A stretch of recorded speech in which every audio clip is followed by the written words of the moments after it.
Your worship.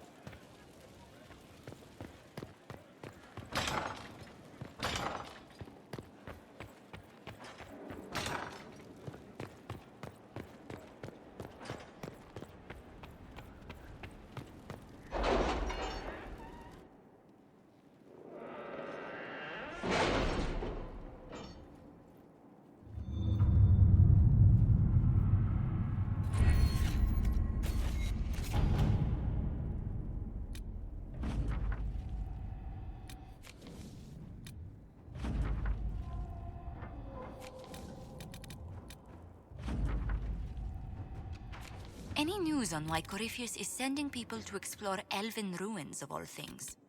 No, I suspect he keeps the reason secret, even from his inner circle.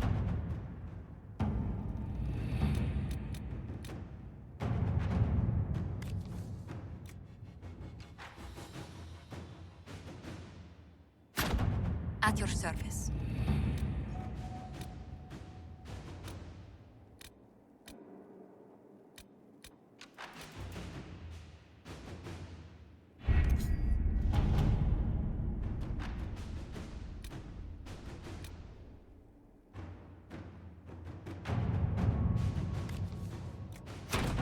All right.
There's a rumor that Corypheus is in league with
No, they don't. It's just It what started out helping, taking the fear away.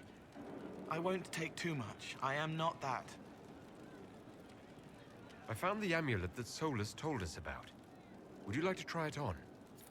Yes, but not here. I like it here. We need someplace that can go away if it becomes sharp. What do I do with it? You found one of the amulets. Excellent. May I?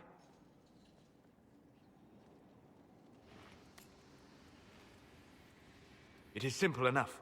You put it on, I charge it with magic, and you should be protected.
Are you ready, Cole? They can't make me a monster.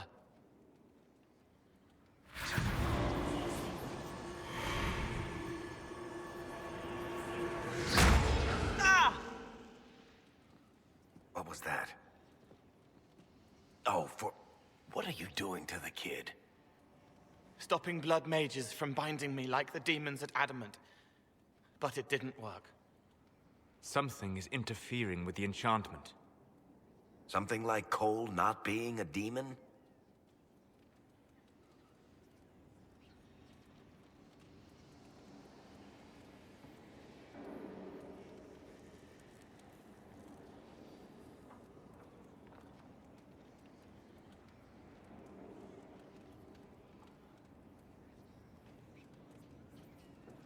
Solus, is it possible that the amulet doesn't work on Cole because he's too human?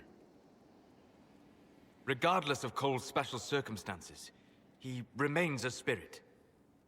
Yes, a spirit who is strangely like a person. I don't matter. Just lock away the parts of me that someone else could knot together to make me follow. Focus on the amulet. Tell me what you feel. Warm, soft blanket covering, but it catches tears. I'm the wrong shape. There's something.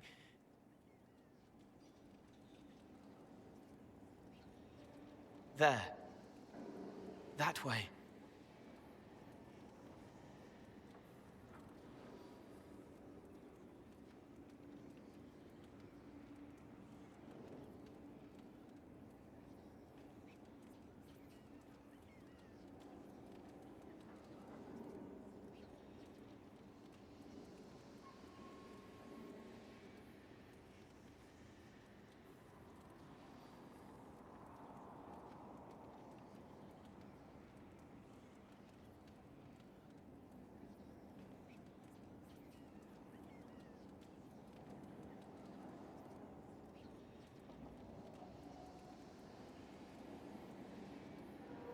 It appears we have something to find.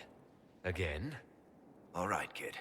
Get Cullen and work with him on the map to figure out where you're sensing something wrong. Will you come with me? All of you? Sure.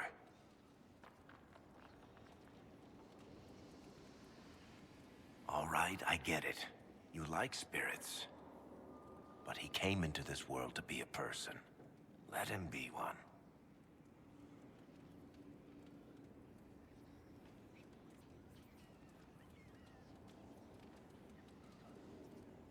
If I see a way to protect Cole without taking away whatever he is, I'll use it.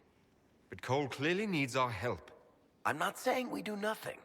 But that ritual of theirs only works on demons, right? This is not some fanciful story, child of the stone. We cannot change our nature by wishing. You don't think? However we deal with the problem, our next step is to track down whatever is interfering with the enchantment.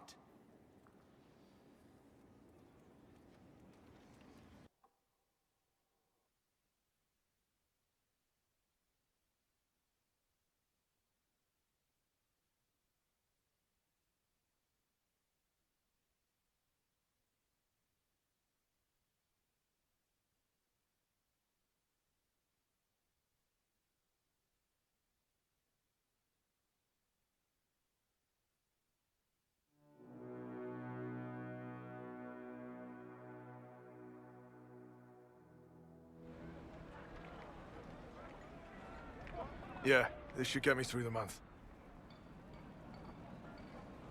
Give me a moment.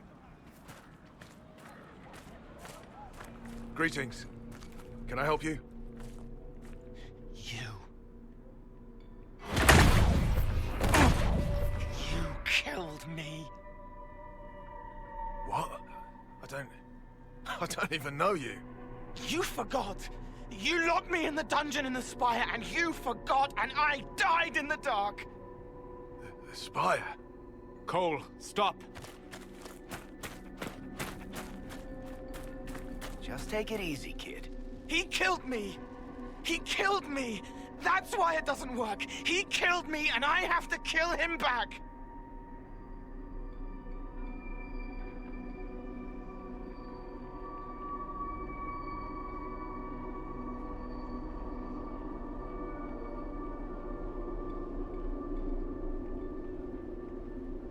Before anyone gets killed, I need to know what's going on. Cole, this man cannot have killed you. You are a spirit. You have not even possessed a body. A broken body, bloody, banged on the stone cell, guts gripping in the dark, dank. A captured apostate. They threw him into the dungeon in the spire at Val Royo. They forgot about him. He starved to death. I came through to help. And I couldn't. So I became him. Cole. If Cole was an apostate, that'd make the guy we just saw a Templar. Must have been buying lyrium. Let me kill him. I need to.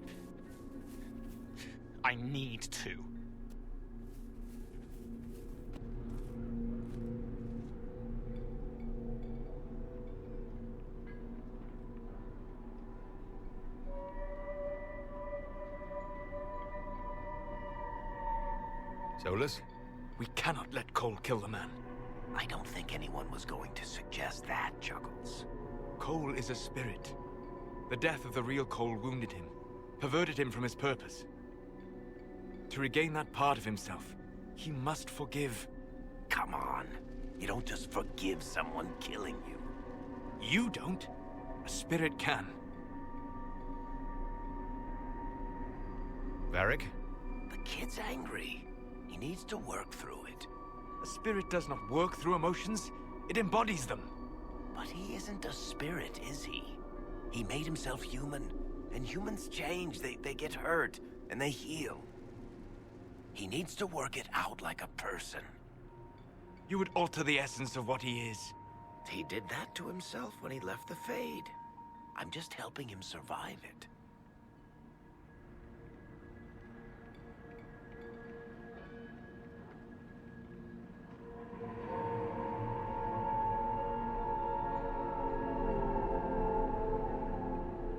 Cole will never grow into a real person until he comes to terms with what happened. Leave it to me. All right, kid. You want revenge? Come with me.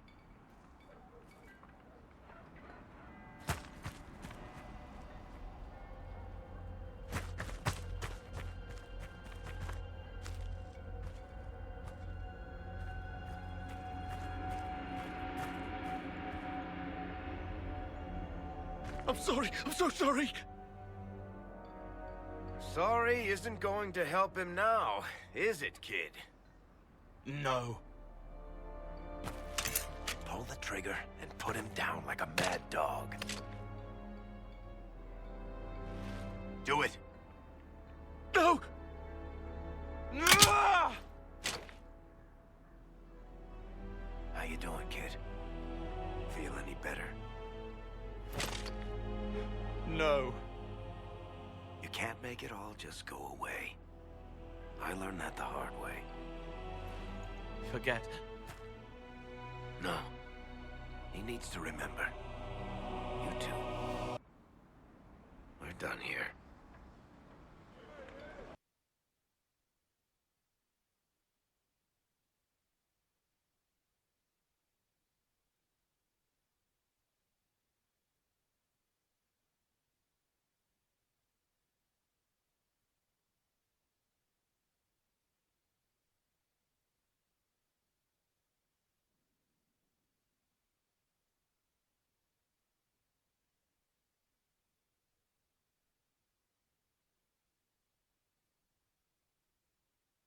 For all we know, the amulet will now never function.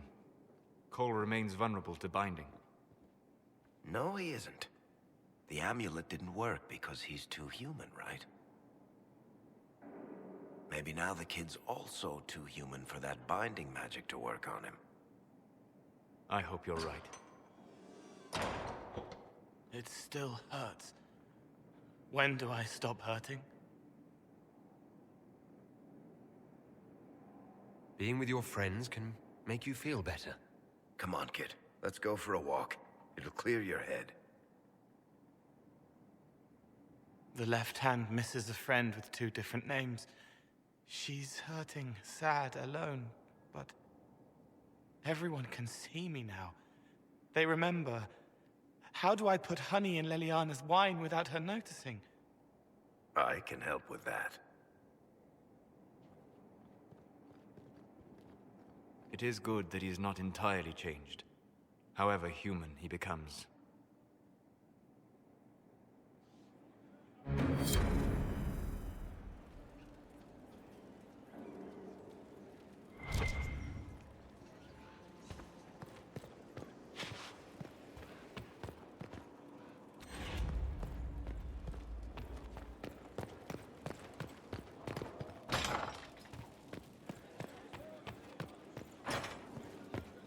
Inquisitor.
Are you sure? Of course. He hunts the killer, but he's the one who killed her. He can't remember.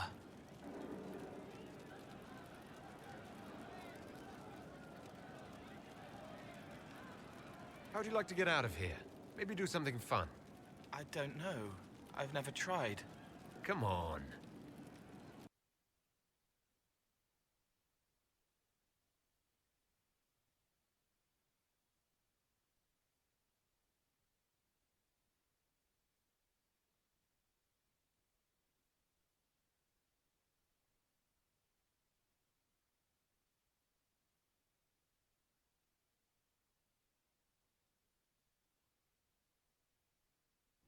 Inquisitor, you honor us with your presence. May I bring a sampling of fine cheeses for you and your guests? I don't eat. Well then, just a bottle of a fine Gislane White to start. Please enjoy your meal this evening, your worship.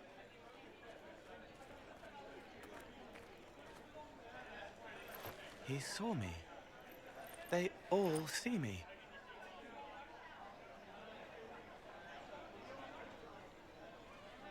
I'm glad you've allowed them to. I don't know if I did. I find people when their pain leaves them open. I ease the pain. I leave, they forget. That was enough for me. Now they remember, and I'm not sure...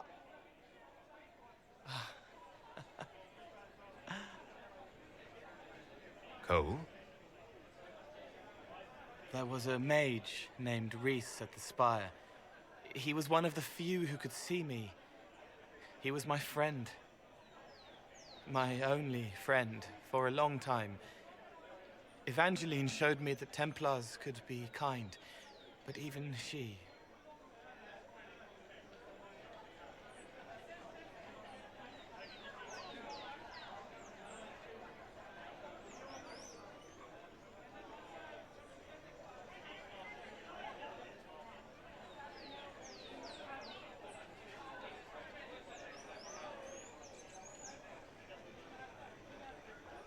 Cole, if this is troubling, we don't have to talk about it.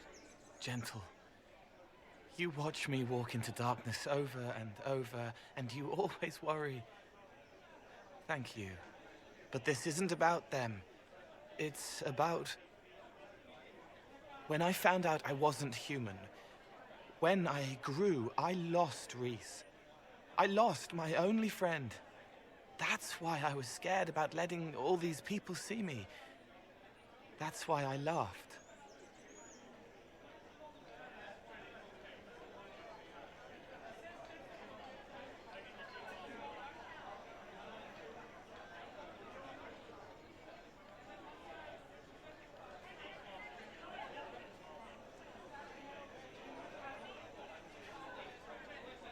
You're covering the fear with laughter.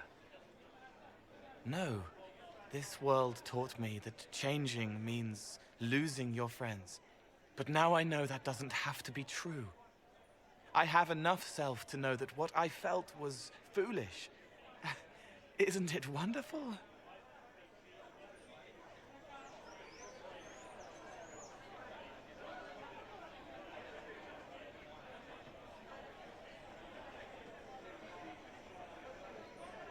It's another good step, Cole.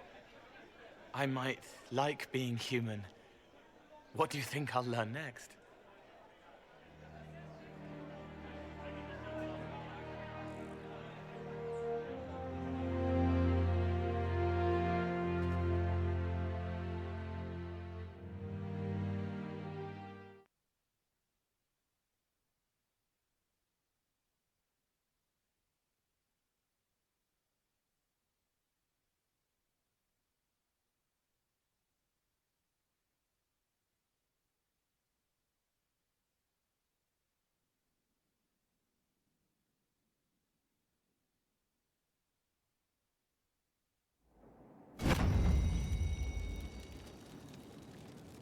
A breath-caught smile from the enchanter as the candle lights.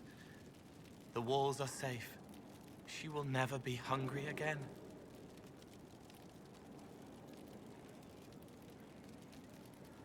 May I ask how things are, now that you're more human? It hurts. Everything hurts. Everyone remembers me now. I can only make them miss me for a few heartbeats. But I'm real. More real, anyway. And I understand more than I did.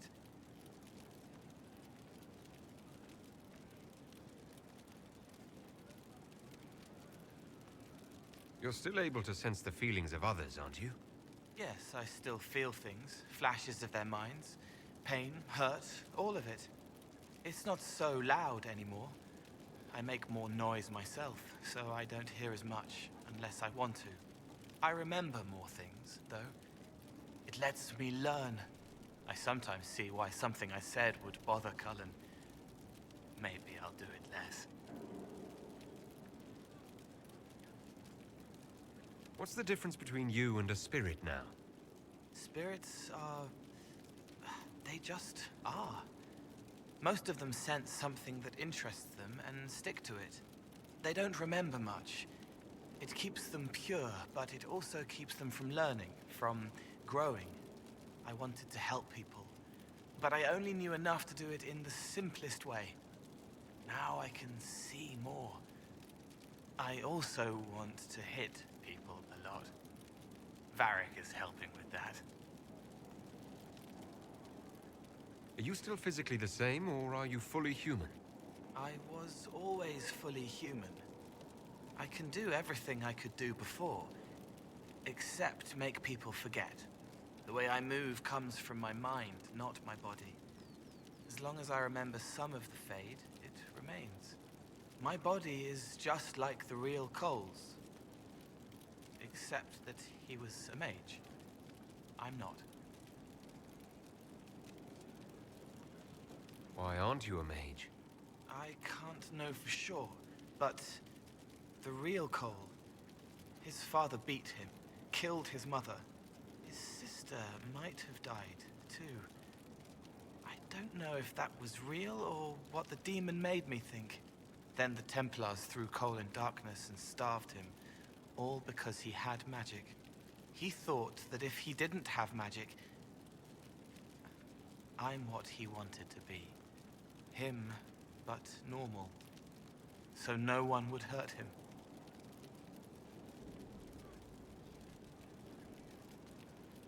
Why can't you make people forget you anymore? Because I'm real. The forgetting was for both sides. They weren't frightened by me, and I wasn't hurt by them. Making people forget was a defense against people attacking me, and having what they saw in me stick. Because I'm real, everything sticks. Whatever people think or feel about me stays. Can you still help people if you can't make them forget? It's harder. I can't start over if I do it wrong. But seeing me changes them. They know a person wants them to hurt less. That helps. I'll talk to you later. If you like.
Our soldiers handled themselves well in Adamant.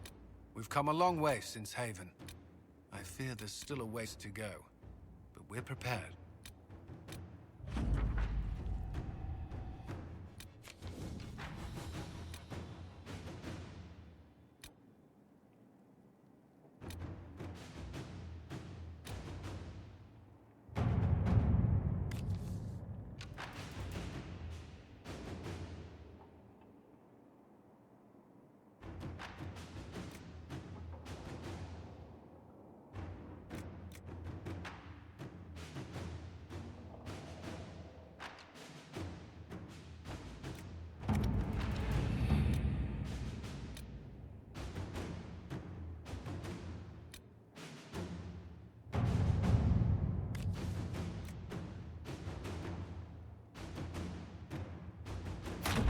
Inquisitor.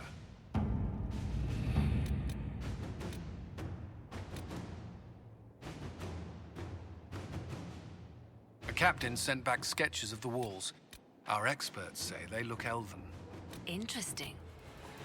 Does Corypheus send scholars to find something the elves buried? Or something buried with them?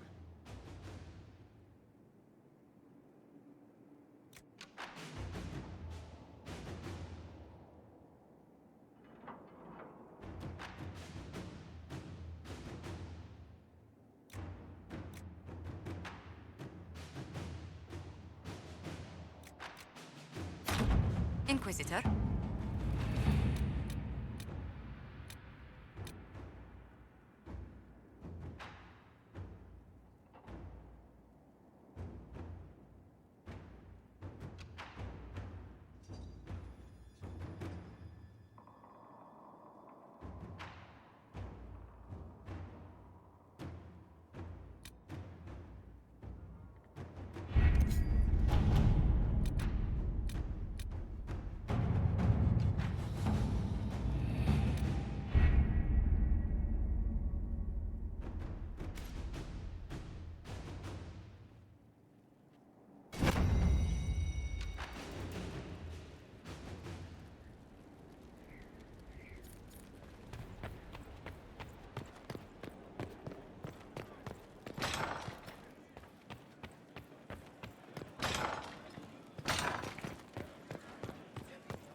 We're at the center.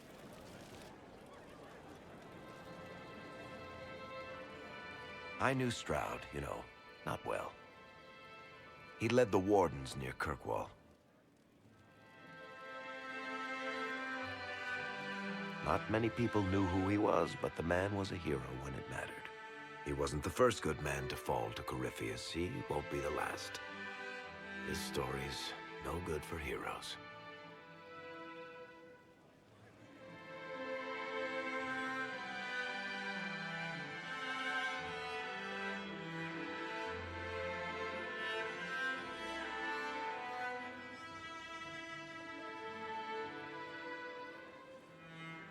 Some of us heroes will make it. We're just too amazing to die. Well, if we're both still standing at the end of all this, I'll buy the drinks. Hawk asked me to tell everyone back in Kirkwall where he's going. I'll have to let Carver know. I'm sure he'll take it well. I'd better write some letters. Excuse me.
Battling the demons of paperwork?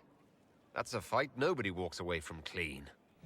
You have no idea the number of times I've almost been killed by bills of lading. I've been meaning to come talk to you anyhow. I never officially joined the Inquisition. I don't know how to do this disciplehood thing. I'm a businessman. Never really followed a chosen one before.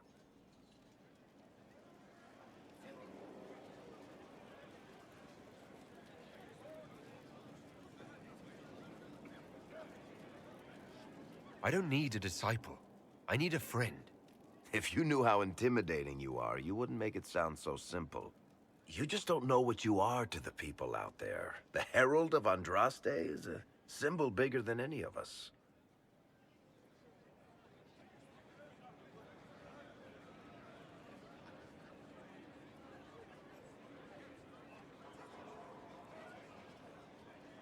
What am I to you, then? None of this shit makes any sense to me. Is this the end of the world? Did Andraste send you through the breach? I have no idea. You heard the crowd singing after Haven was attacked?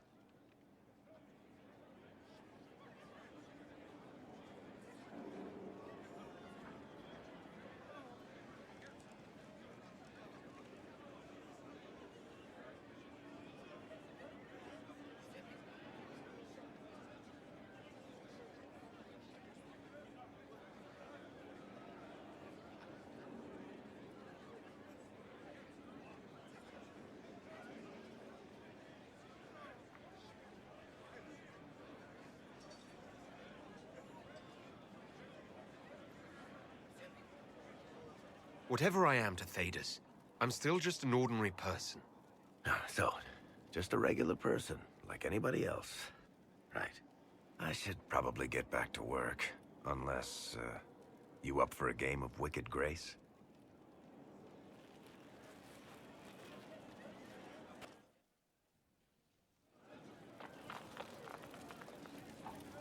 Sorry, I really need to write some letters. Another time, all right?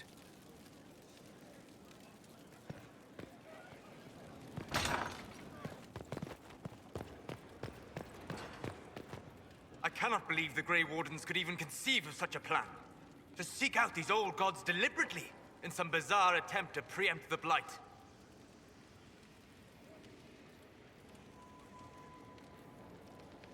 And calling the army of demons. That's my favorite part. The demons are nothing. They're a tool. A tool that would have let Corypheus ride roughshod over most of Orlais. Even if they hadn't, the entire idea is wrong. The Blight is not something one smugly outsmarts. Forgive me. The entire idea is unnerving. Hello? I need to know more about Corypheus. We spoke of this on our travels to Skyhall. What more can I tell you? Cassandra and Varric seem more familiar with their adversary.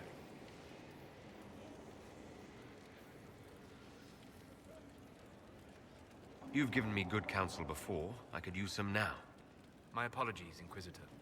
My poor manners shame me. I claim no secret wisdom, but I will guess as best I can. I'd like to know more about the orb he carries. As I said, that must be the means by which he created the breach. I suspect the blast that destroyed the Conclave was more accident than anything. The result of unlocking power that had sought release for ages. What I cannot understand is how he managed to survive such an explosion. You said that you believe the orb is elven. I never would have believed a Devinter mage could unlock such a powerful relic. It clearly enhances his abilities, giving him access to power he should never have known. Like the power to control the Archdemon. Indirectly, one assumes. Nothing in any law connects my people to the old god dragons who became archdemons. What do you think Corypheus will do next? Taken his army. He lacks the conventional forces to take Orlais. He must see Orlais destroyed utterly by whatever means possible, not merely thrown into chaos. You're sure that's what he'll do? As certain as is possible, assuming I can plausibly predict a man who seeks to rise to godhood. And can you? The key is understanding this. No real god need prove himself. Anyone who tries is mad or lying. His deception will undo him, as it has done countless fools before. What can you tell me about the source of Corypheus's power? According to the law, the ancient Magistars of the Vinter received guidance from the old gods. Corypheus commands a false archdemon, a corrupted old god. This suggests he no longer sees himself as their minion. Some of his unique power comes from the corruption of the Blight. The rest may come from the orb he carries. We'll talk later. Goodbye.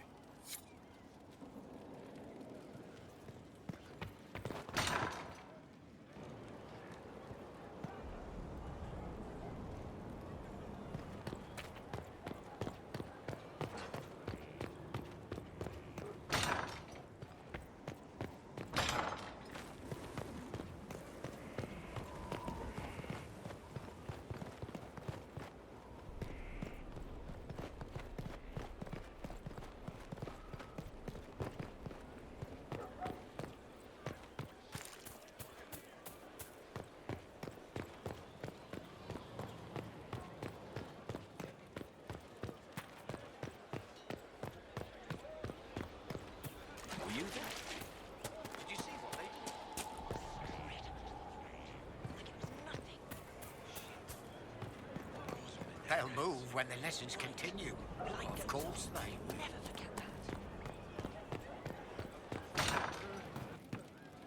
Something like that.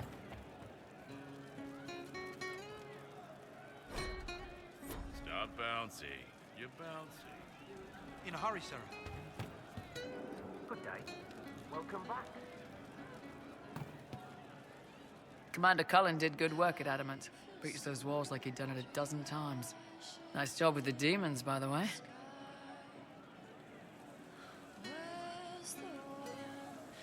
Can we talk about the Bull's charges? Best company you'll find from here to the Anderfells. In my time with the Chief, we've gone up against everything from bandits to magic trees.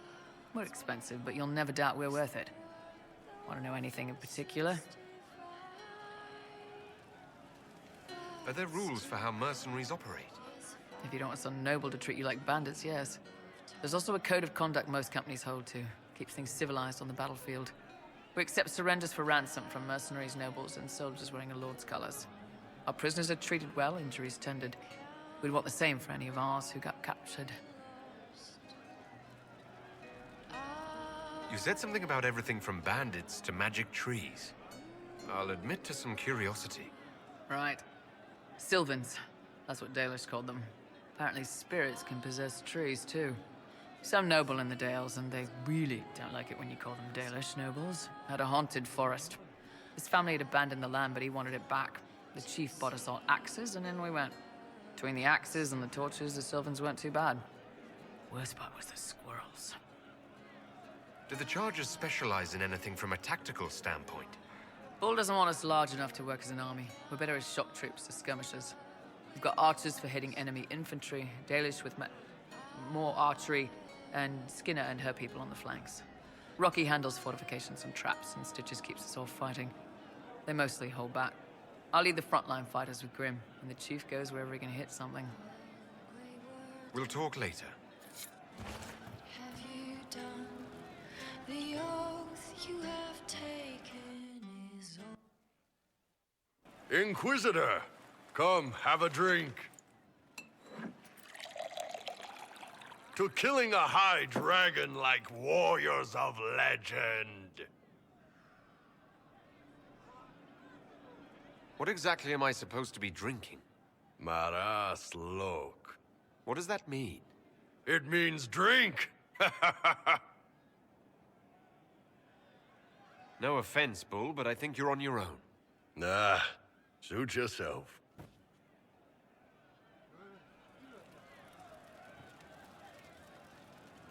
Inquisitor. And you are? The bartender. Cabin? Just the bartender? You were expecting... Well, welcome to the Inquisition. Thank you. Welcome to the tavern. What's the current mood? Scorn. Where did you study? I assume you're trained. In bartending? I'm no alchemist. You mix the bottles that don't taste like nug and you pretend to listen. I suppose I trained at home, during feast day family visits. My specialty is ale. Old Antivan recipe. The secret is ale.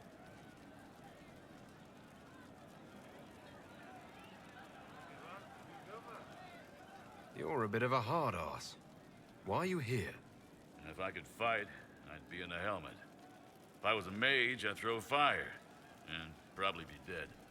But I can't do anything. Just like the hundreds of people who can't do anything. Who make sure the thousands who can do something can do it. Besides, if you know a safer place than your castle, do share.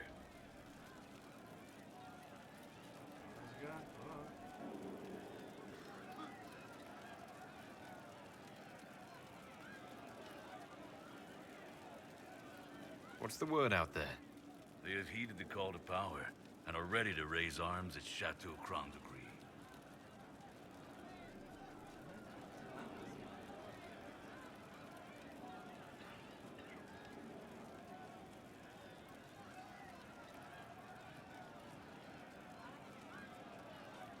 As you were. Inquisitor.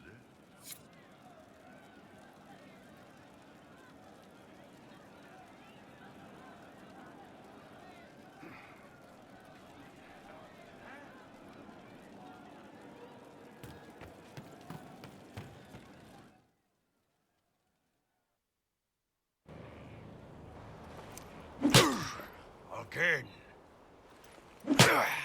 Again. Come on! This is why the Qun doesn't like women fighting. I should have asked Cullen. Good one. Perhaps you can take over. Qunari training exercise to master your fear. I heard about the nightmare at Adamant. Sounded big. All right. There we go. Oh, yeah. Damn demon. Who's stuck in the fade, huh?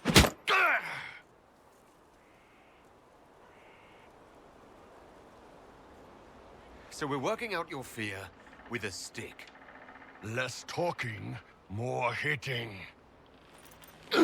Piece of feed, piece of crap! And who killed you? That's right, Iron fucking Bull! I needed that. Thanks, boss.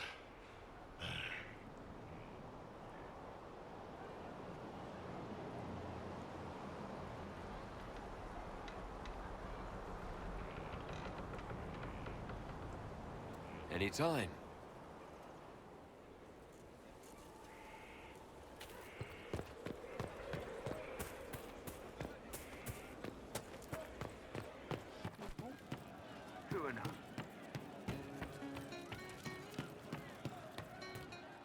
You're doing good work, boss. I like how this Inquisition is coming. Next time you're free, why don't you come grab a drink? I'll introduce you to the Chargers. Can you tell me more about Saharan? It was a damn ugly place. Only getting uglier when I left. Between the Fog Warriors, the Talva Shoth, my people, and the Vince. You were lucky to go a day without blood. What do you want to know?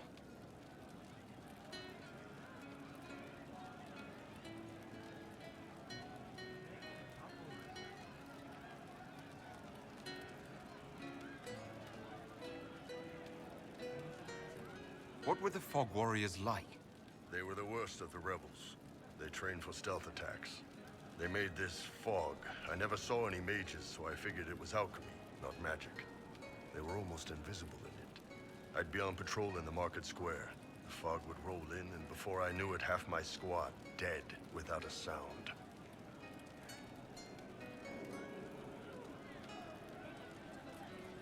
It almost sounds like you admire them. They didn't use poison. They didn't hurt civilians, and they were damn good fighters. You have to respect that. Plus, they hit the Vince as hard as they hit us. Hearing some terrified Magister scream, "My slaves! Where are my slaves?" in the fog always put a smile on my face. Tell me about the Talva Shoth. When Qunari can't handle the fighting in Saharan or lose faith in the Qun, they go rogue. They flee into the wilderness and turn into bandits, attacking everyone. They're vicious, savage. You look at them and you can see why my people needed the Qun to stay civilized. Isn't that what you did, though? Hey, when I burned out, I didn't go rogue. I reported in and went where the Ben Hasrath sent me. I'm doing my job, serving the Qun out here. I'm not some bandit. I am nothing like them. Tell me about the Tevinter people you fought. The Vince sent forces to Saharan every autumn. Guess they didn't like the summer heat. We had some good fights on the beaches, standing in knee-high water foaming red with blood, ships on fire around us. The cities were worse. Free bit of advice. Don't let the Inquisition forces get suckered into urban combat. Why do you hate Tevinter forces so much? What makes them so bad? It's not their armies. It's their spies. They bloodied Saharan year-round, killing loyalists, supporting rebels. Alam had no city administrator. Nobody would accept the position. The last 4 who held it died inside a year. Trying to conquer a country is one thing. Making it so nobody can live there, That just screws everyone. Once we sat in the light of our dreams. Once we were. What are things like for the natives of Sahara? I remember one guy. He made these things, fish wrapped in thin bread. Nice guy. Talked to him every morning. So, one time I'm asking about his bad back, and I see he's nervous, trying to tell me something with his eyes. Next thing I know, his assistants draw knives and come at my team. The rebels had forced him to poison my food. And then? I'd seen how nervous he was, so I hadn't eaten anything. A couple of my guys weren't so lucky. We killed the rebels. I lost 2 men to the poison, another to knife wounds. My friend who made the fish wraps died with a knife in his throat. Close quarters fight. He was caught in the middle. That is what things are like for the natives of Sahara. See you later, Bull. Nice talking with you, boss.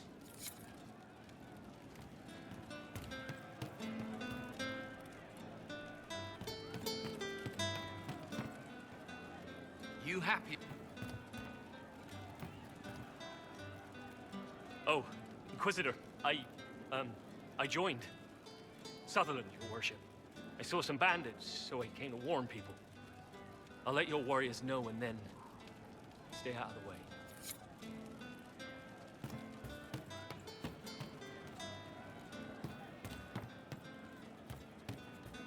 May God be with you.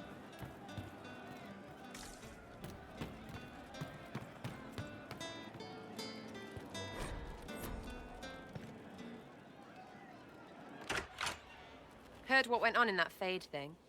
What you think went on. Can't even start to believe that business.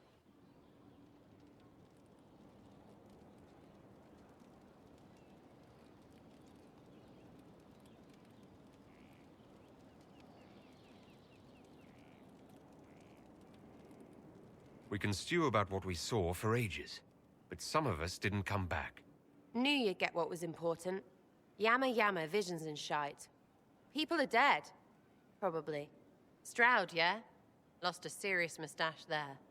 And in trade, a busted down bunch of wardens. And they're always weird. Usually, bad stuff happens first, so you're glad when the hero shows up. But wardens are the wrong way round. They're the good thing that means a bad thing is about to happen. Like in Denerim, when the Blight ended.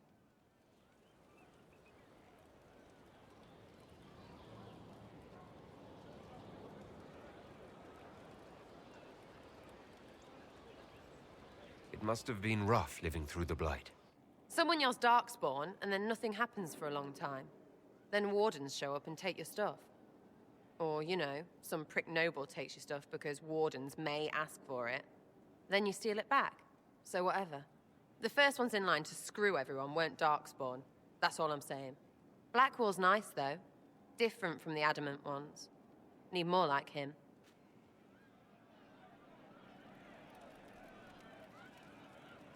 Hey you, I have an Inquisitor favor to ask. Just a little thing, really. A little march around for some of your people. It's nothing for you, right?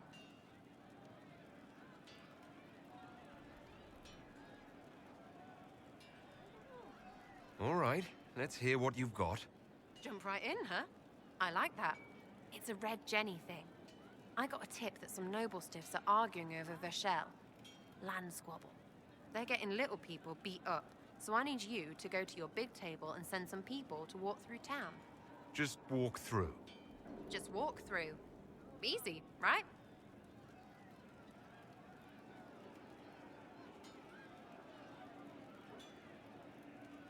Was this a tip from one of your friends? Not a Jenny. Just normal angry people getting sick of being in the middle. I don't usually hear about things this far away. But having a friend like you is like getting really big ears. Bigger ears, I guess. Shut up.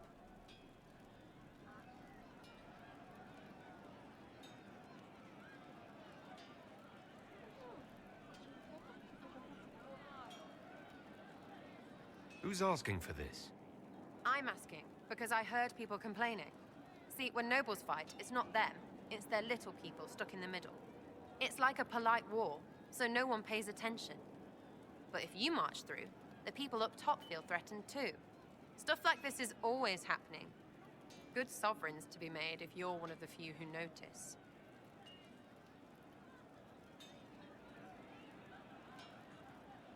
All right, Sarah. I'll have someone look into it. It's fun, right? Being important without doing a thing. Well, not much of a thing. Not everything has to be torn skies and ancient arseholes. Every little thing makes a difference somewhere.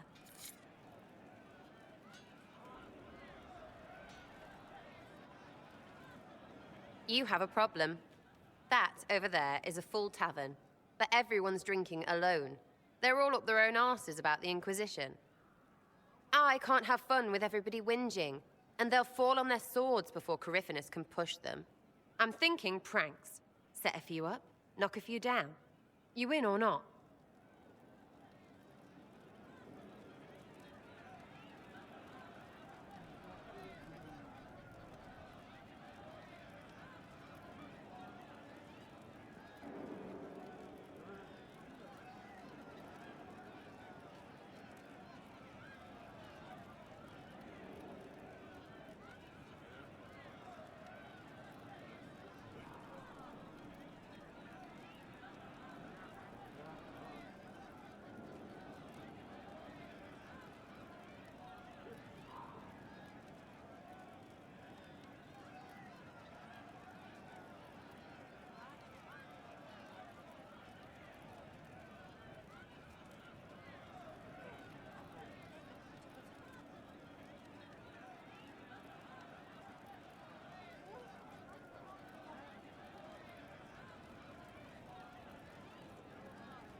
I don't understand how annoying my people will help.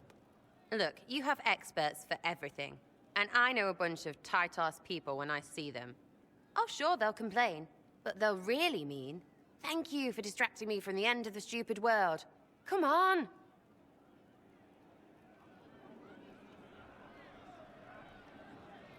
Just you and me. You know, I would like that. Don't get excited. You're not my thing. Your thing is not my thing. You still coming or not?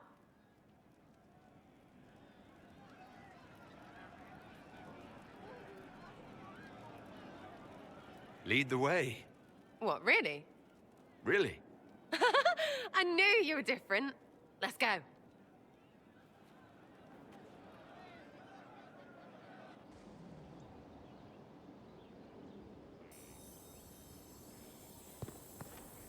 Right, general appetite is gone. Have a search about... What, the desk? Oh, yes. Center of the Empire and all that. What to do, what to do.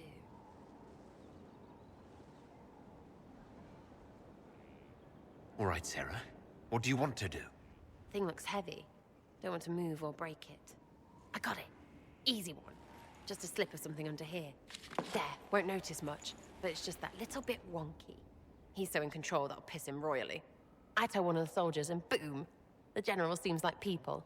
And since he works for you, you seem like people. Come on, next one.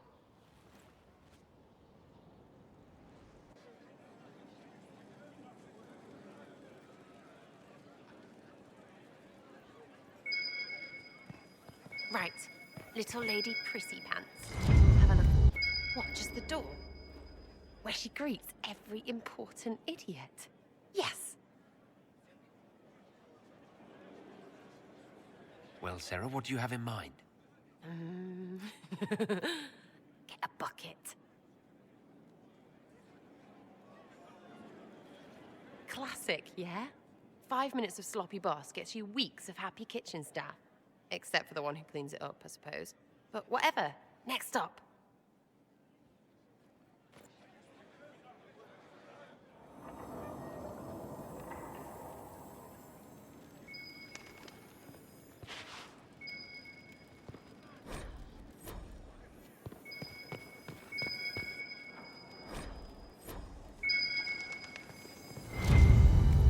What's that? A locked... No, leave that. Not interested in her hidden things. Not for just a bit of fun. Maybe feed her messengers something gassy? No, birds don't pop. But they flap and... Who is up there?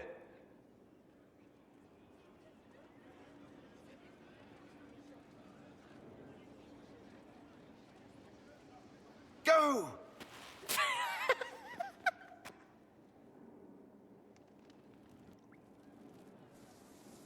That was fun. An inquisitor of the people, still remembering you're one of them.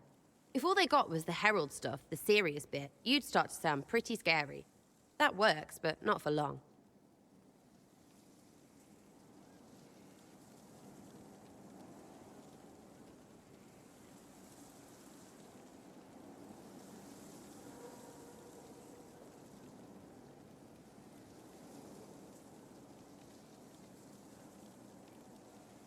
Whatever it takes.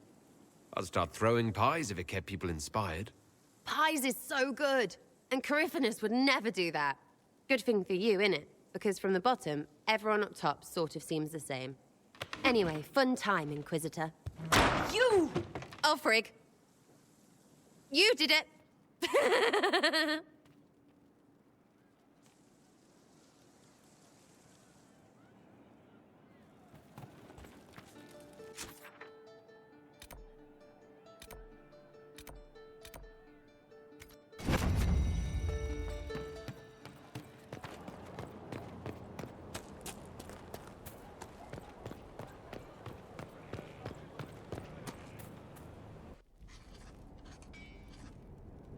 Writing does not come naturally to me, as I'm certain you can imagine. Let me guess, you're composing a love poem.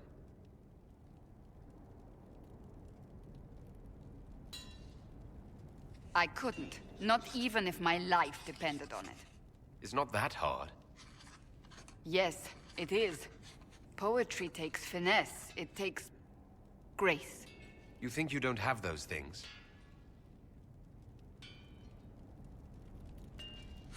Historians will one day ask what happened at Adamant Fortress, in the Fade. I wasn't there, but others were. Their accounts must be recorded.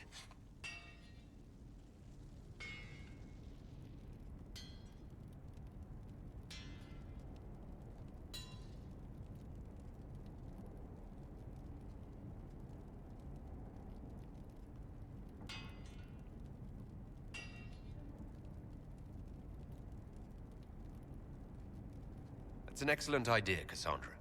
I certainly thought so, until I started writing.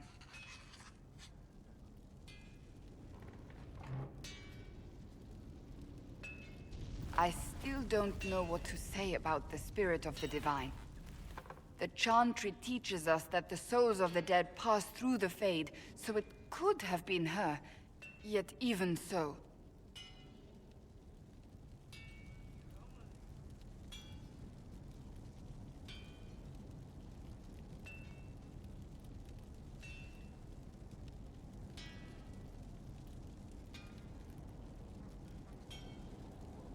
I believe it was the Divine. She helped us one last time. I hope that's true. I want to believe it. When they told me you were physically in the Fade, I was terrified for you. The last time such a thing happened, we created Darkspawn. We created Corypheus. The world needs to know the truth this time. No more legends lost to the ages.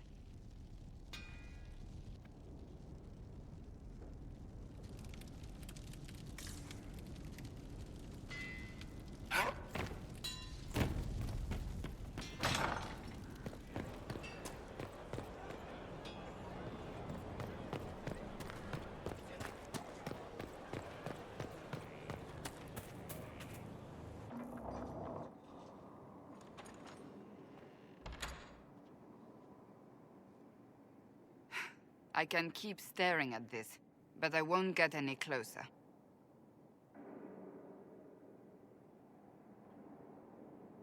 Something I can help you with? Yes. Possibly. You recall the demon at Therenfall? The one impersonating Lord Seeker Lucius? We never found the real Lord Seeker. Or his body. Indeed, I've seen no hint of any Seekers amongst the Red Templars. or anywhere. I have a growing suspicion Corypheus has imprisoned them.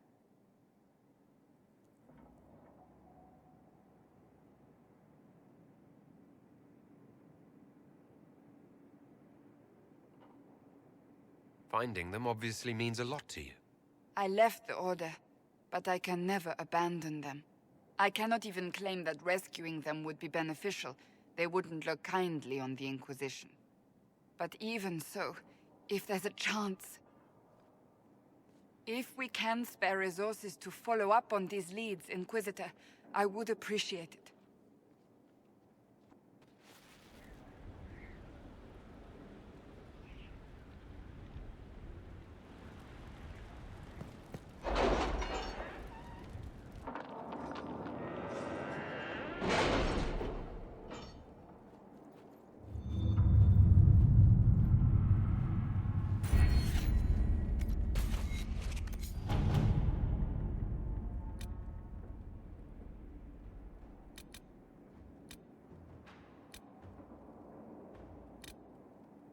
Is Knight Captain Ryland satisfied with his post?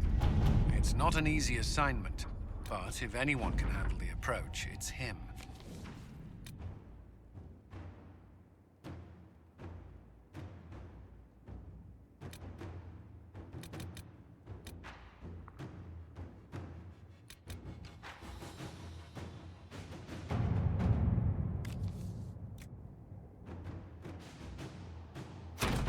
All right.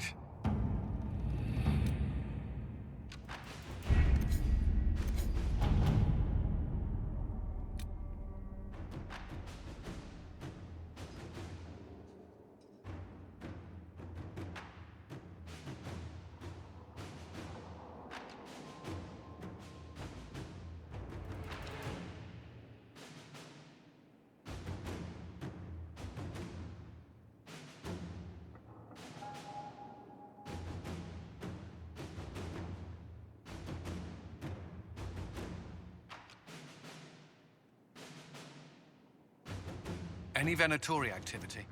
If my agents find anything, you will be the first to know.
And what else did Lady Forsythia say?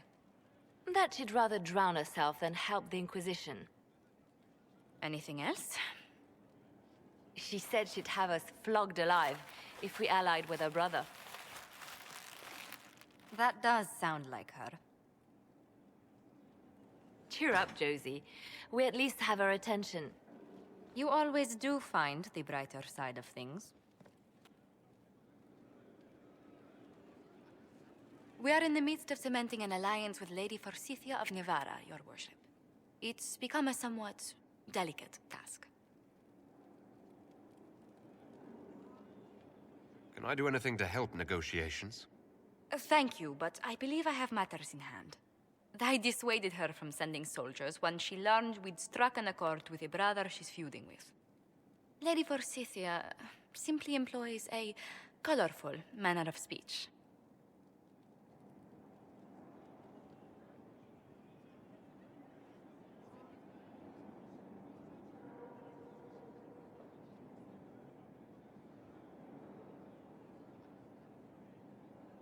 Dealing with so many demanding, strong-willed people can't be easy. It's no less intense than my days at court, Inquisitor, I assure you. But I confess I do miss my staff from the embassy in Antiva. It was always useful to discuss the day's visitors with them.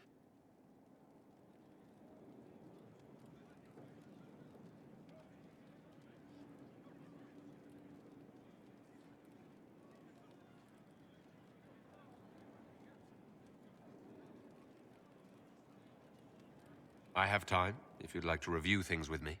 I wouldn't wish to impose. If it were imposing, I wouldn't have offered. Well, I admit there are a few potential alliances it would be good to discuss. Right on the parlor floor, in front of everyone at the soiree. Who does such a thing in front of their guests? The Duke of Kellington, apparently. And then there's Cole's lurking. It frightens our guests half to death. Lord Gennard still won't respond to our letters. And Sarah, can she not find a single overshirt with that mustard taint on it? Then there's Dorian. The man refuses to take anything seriously unless it suits its whim. Not to mention... Oh goodness. Have we been here an hour already?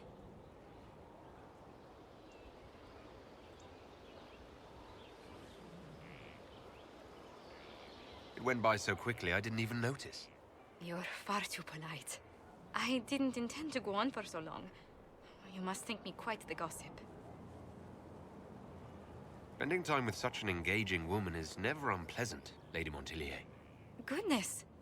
I'm glad I haven't wasted your day. Well, I've taken up quite enough of your time already. Until next time, Your Worship.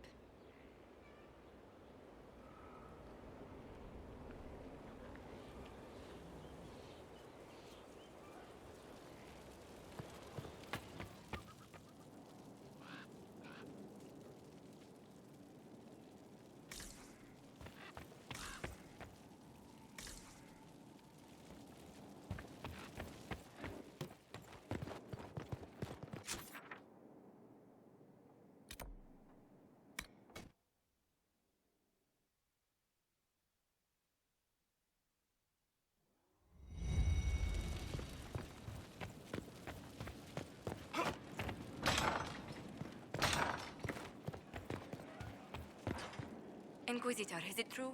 Is the mark on your hand magic cast by Corypheus? Corypheus claimed it's a spell gone wrong. I wanted to think it was a blessing. A sign the Maker was returning to his creation. How credulous of me.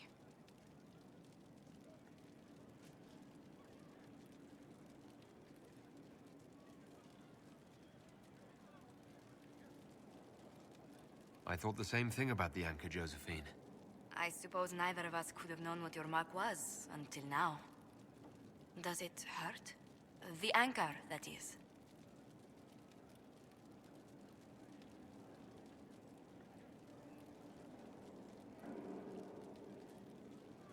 It looks strange, but it hasn't done me harm. If it did come from Corypheus, that's a small mercy. We've an interesting development, Inquisitor. A petition from citizens of Val Royeaux. They wish to know what Andraste said to you in the Fade. They think she spoke to me. Even Leliana can't trace the rumor's origin. It may be expedient to respond to those asking for Andraste's words.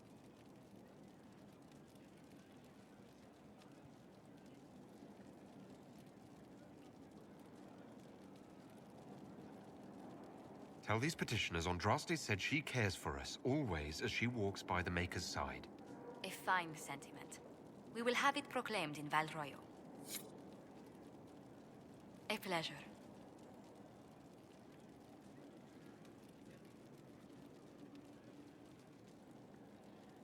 Where were you raised, Josephine? I was born in Antiva City, but when I turned 15, Mother declared I'd attend finishing school in Val Royo. But I bawled into her skirts the day I had to leave.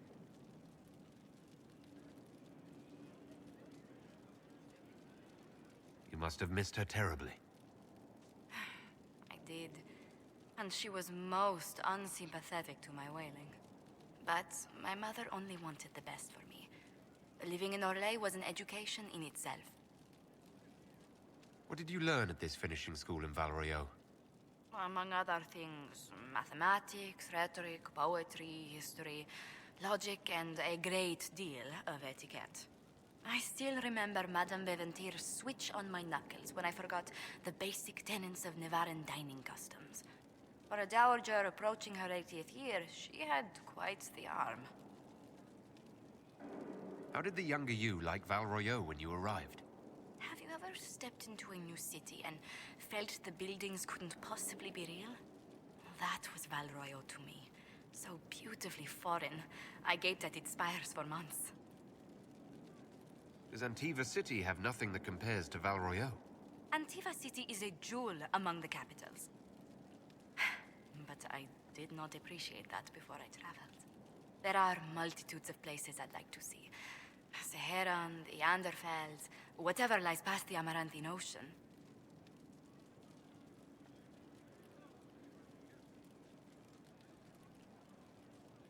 Who rules Antiva?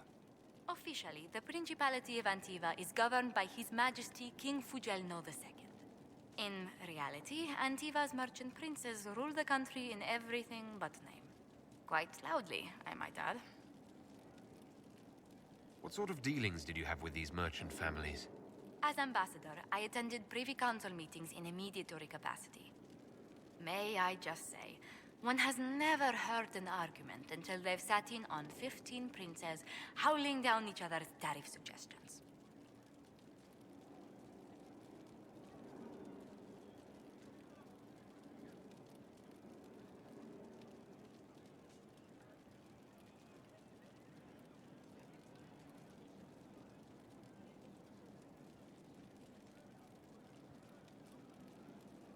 I'd storm out of any meeting that came to that.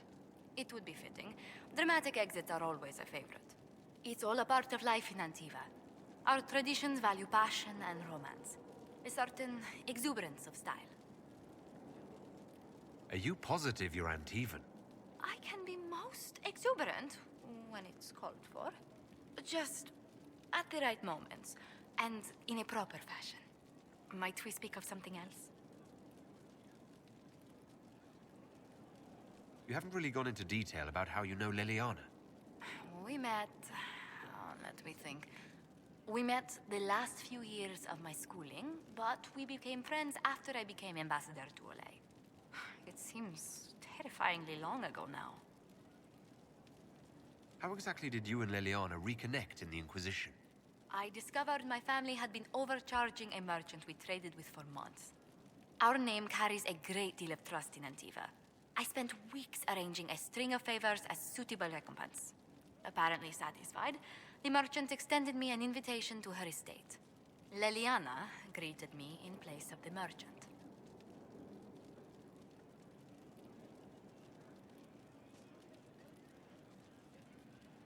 I assume there was more to it than a strange way to say hello. It was a test of sorts.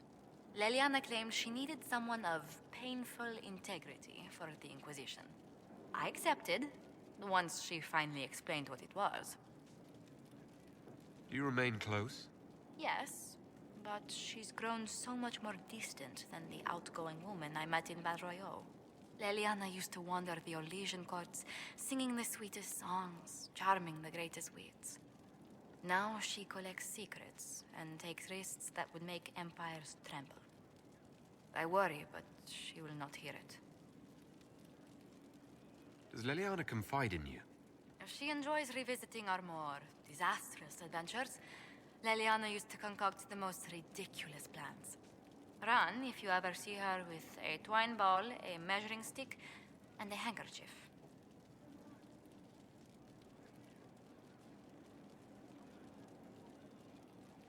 Tell me about the Montiliers.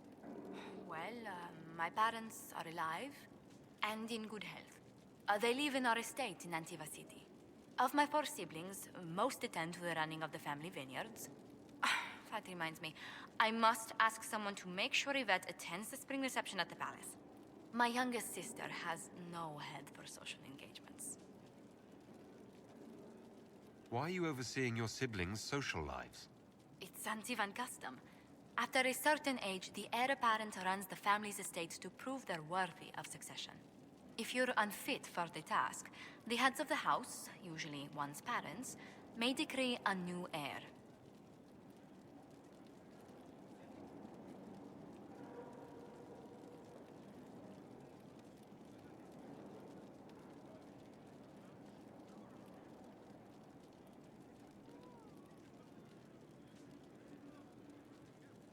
Can you run your family's business and be the Inquisition's ambassador? I won't let it interfere with the quality of my work for the Inquisition, I assure you. But managing the estate is my duty. As much work as it is, I will not shirk it. Is running your family's estate that important to you? I'm responsible for their welfare. A Montilier never shuns their familial duty. Taxing, as those duties can sometimes be.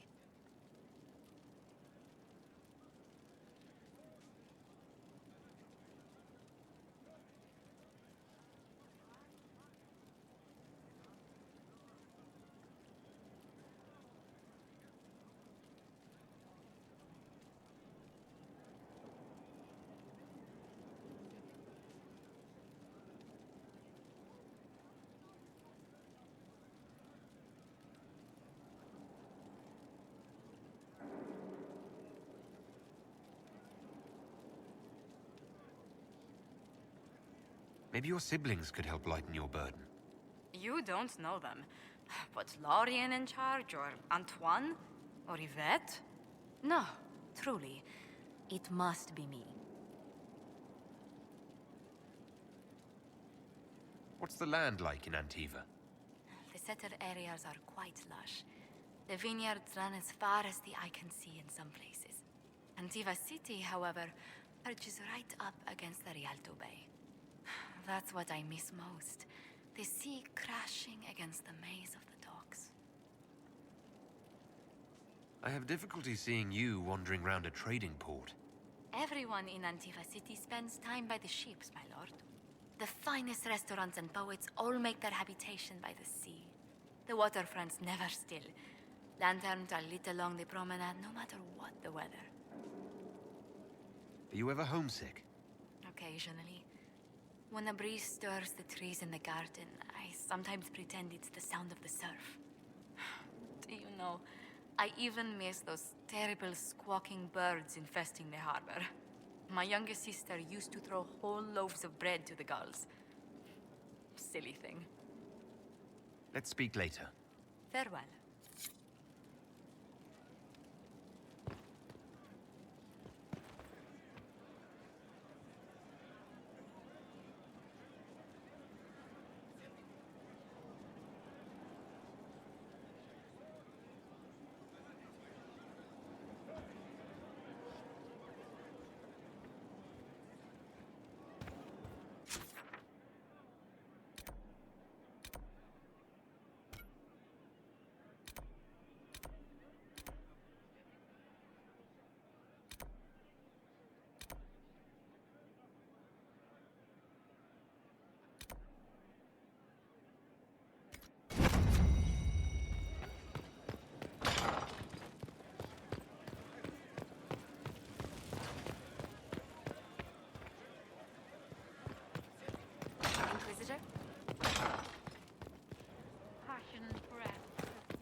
You have remarkably little here on early Tevinter history.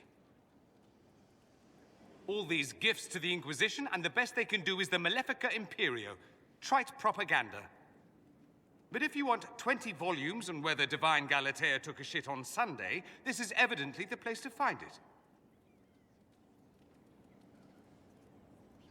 If I knew what you were looking for, I could help you. Ha! You? I rather doubt that. I apologize. That was unworthy. Did I see something by Genitivi here? I could have sworn. What is this about, Dorian? When everyone returned, they told us about your tumble into the Abyssal Rift. You went into the Fade. Physically went in. Are you... all right?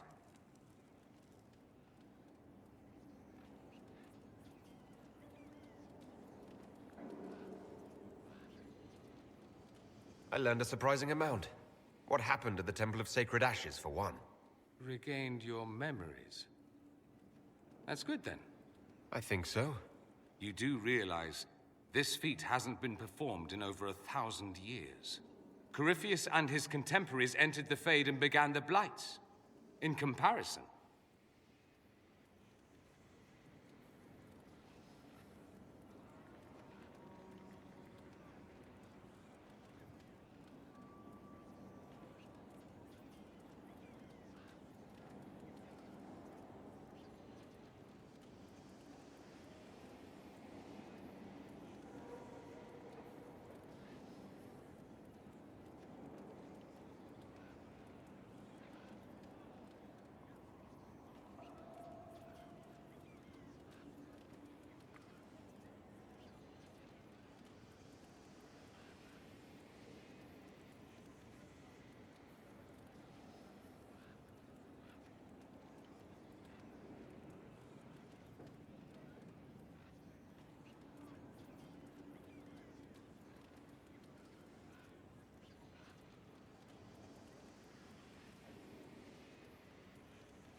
You're right.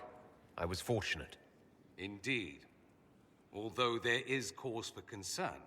If you can walk in the Fade, others will try to follow. Who knows what secrets Corypheus has revealed? Not all of them will be as lucky as you. What they could unleash. My advice? Keep this quiet. Let them speculate. Too many will see this as a challenge.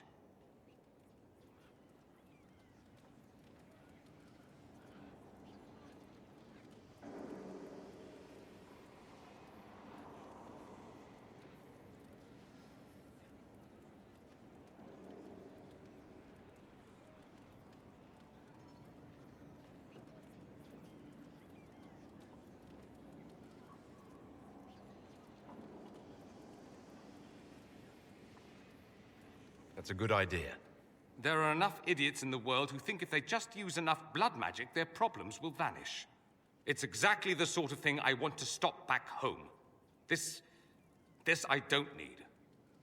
What I do need is a copy of the Liberalum. I'll wager I can find Corypheus's real name. If I can prove he was a grasping ankle-biter with no family to speak of, the luster would come right off. Wish me luck.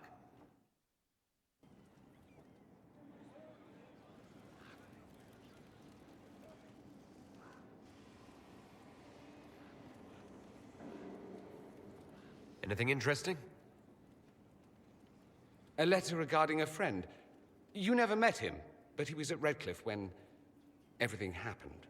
I was trying to discover what became of him, where he ended up. And? Nothing. Redcliffe is abandoned, and there's no trace of him. It's as if he never existed. I think the Venatori found out he was helping me. I think they killed him.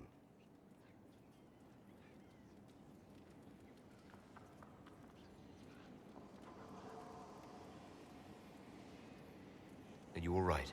He was ill, and thus on borrowed time anyhow. That doesn't mean you can't regret his death. I know. Felix used to sneak me treats from the kitchens when I was working late in his father's study. Don't get into trouble on my behalf, I tell him. I like trouble, he'd say. Tevinter could use more mages like him. Those who put the good of others above themselves.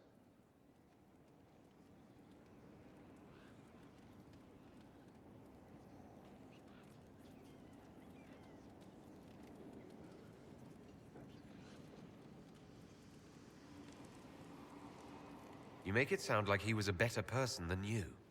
What a mad thing to say. Few people are better than I. Very well, a better person, clearly, not nearly as handsome. Thankfully, Felix wasn't the only decent sort kicking around Thedas.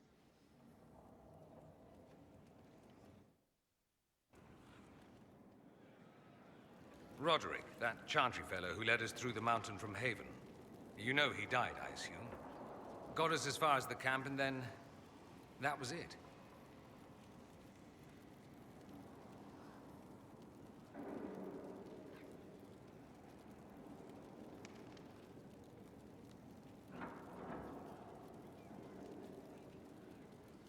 Oh, that's too bad. I helped him walk. He talked about you quite a bit. He just needed to be sure you were Andraste's chosen. He was terrified of what it meant, if it were true. But in the end, he believed. He asked me to tell you he was sorry.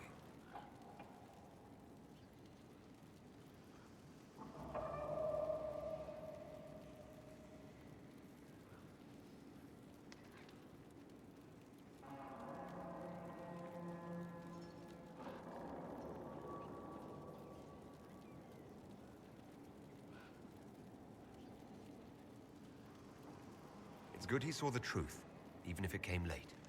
Not too late for him to help. Anyway, we can talk about something else if you'd rather. It occurs to me that I barely know anything about you. Beyond my being a mage from Tevinter, you mean? Beyond that, yes. And beyond my being so charming and well-dressed, which is obvious to anyone.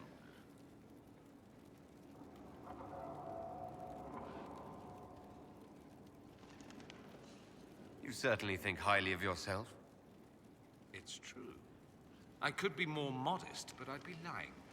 Now, what was I talking about? Ah, yes, me.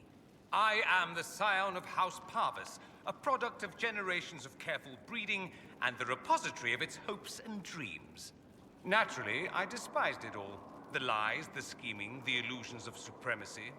That's Tevinter in a nutshell, isn't it? Needless to say, my family was not happy with my choices.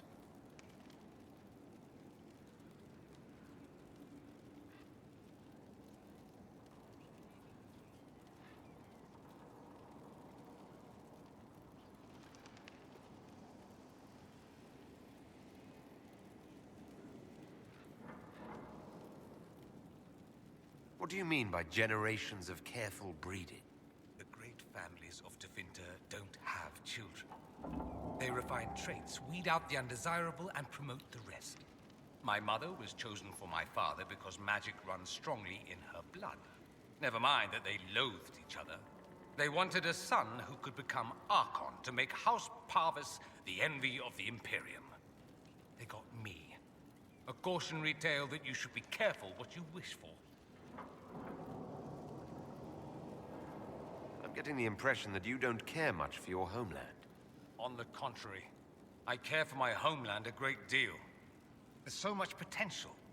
Sadly, we squander it.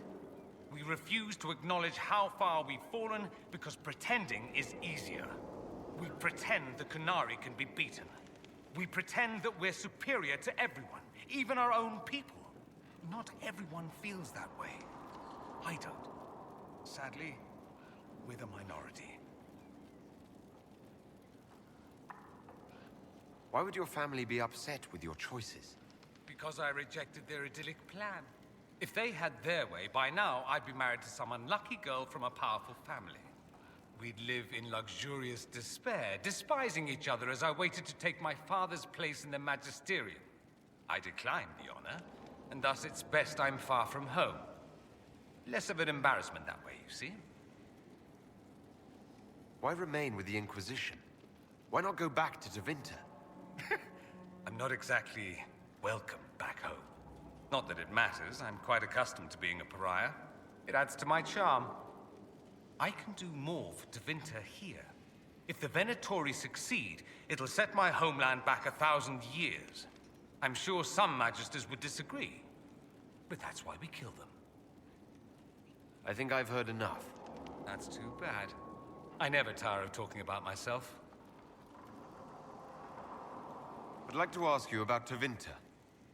Ah, yes. Everyone outside the Imperium always seems quite fascinated by it. Probably why they come up with so many ridiculous tales. Flying cows over Minrathous. That's madness. All right, that one's actually true, but the cows didn't have wings. I digress. Anything in particular you wanted to know? Corypheus is a figure out of Tevinter history. He was a magister. Yes, but that was a different time. The Imperium's power was at its peak then. The Civil War had ended. The Magisterium was united, its armies scooping up bits of Thedas like candy. The Magisters who entered the Black City. It was a demonstration of how exceptional Tevinter had become. But who were they? No one knows. There's no record of a Magister named Corypheus. All this happened 1400 years ago, before the Blight nearly wiped us out. There are no records. Today, people half believe it's all just a story. That's what I believed.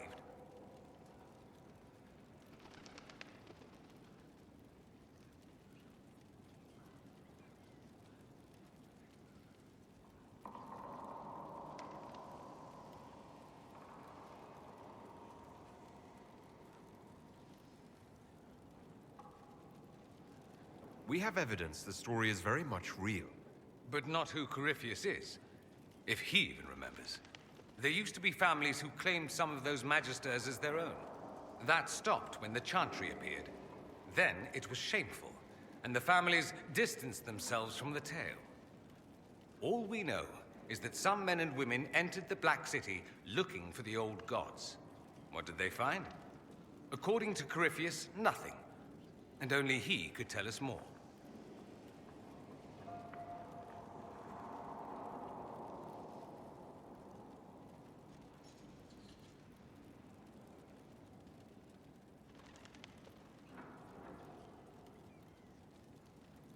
It seems strange that an entire empire would be ruled by mages. I find it strange that your mages don't rule anything at all. Actually, the fiction in the Imperium is that mages don't rule. The Magisterium rules. That magisters are all mages is considered a convenient technicality.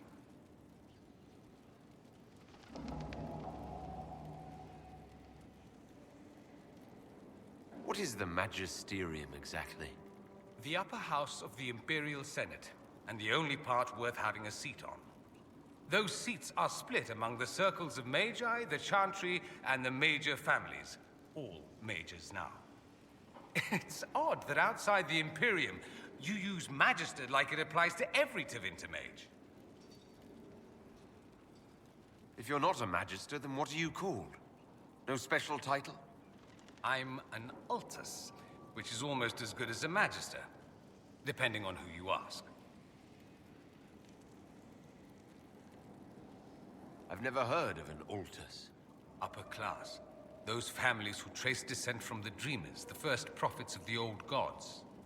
If you're a mage and you're not Altus, then you're Leitan, lower class. If you're not a mage at all, you're Soperati. That's everyone else. We do love our fancy words.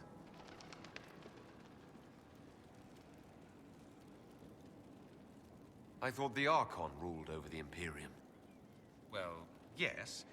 Technically, he can overrule laws passed by the Magisterium, but that never happens.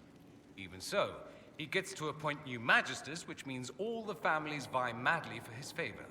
Thus, the Archon gets invited to all the parties. The truest path to Tevinter influence, let me tell you. If it's a fiction, that means mages do rule then. Yes and no.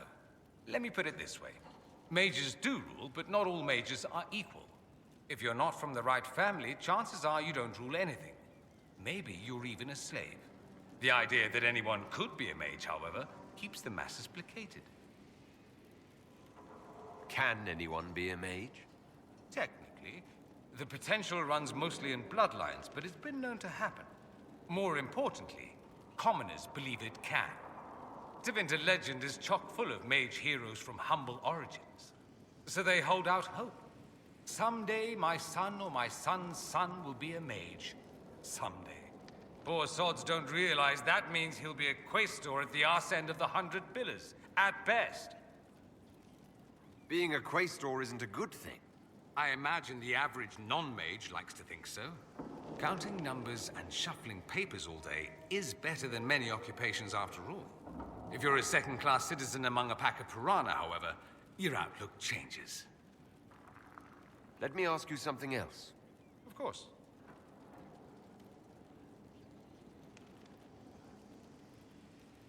There's an Imperial Chantry, isn't there?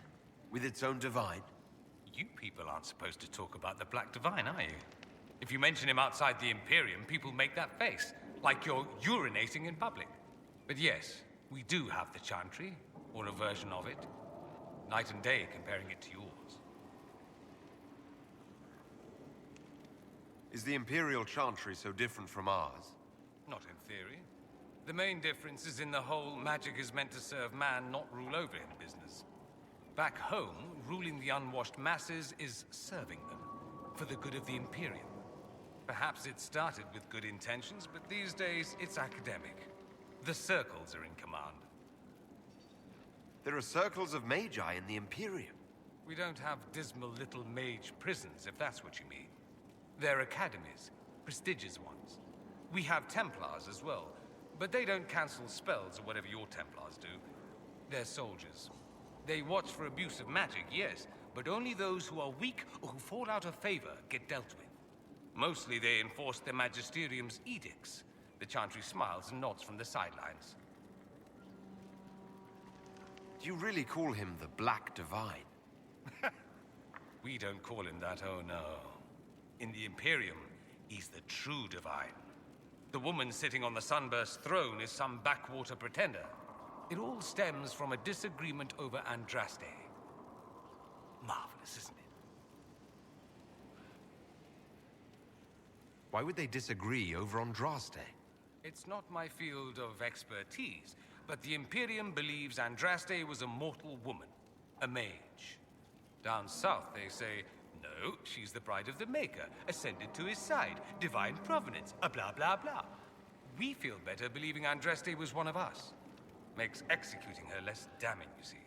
So we elected a man as divine, the South declared war, and we've been feuding cousins ever since. So the Imperial Divine is always a man?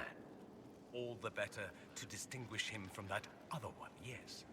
Don't think there aren't a number of female magisters who bristle at that. Why can't they be divine after all? Same reason you never see a man on the Sunburst throne.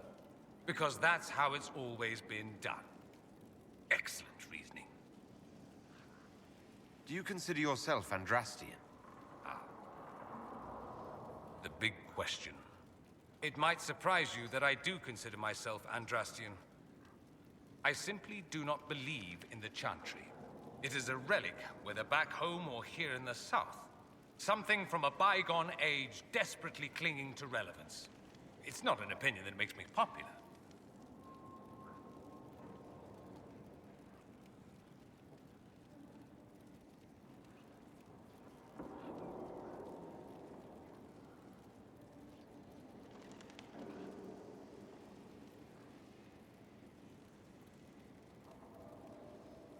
I'm not surprised. It's not an opinion you should share. You did ask, if you'll recall. I'll say this. I may not believe in the Chantry, but I believe in you. In me? That the Maker sent you, whether through Andraste or fate. Cassandra is not wrong. You are what we needed most at the moment we needed it. That's what they will say in ages to come.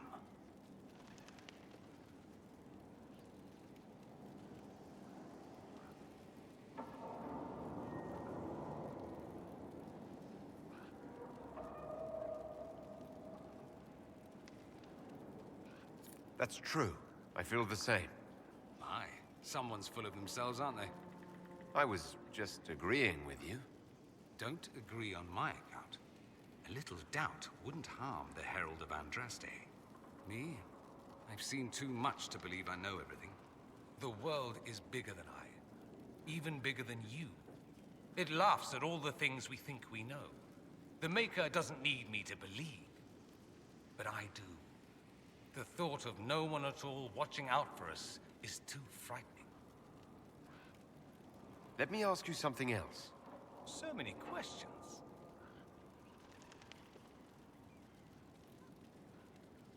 I'm wondering if the Imperium would be a useful ally.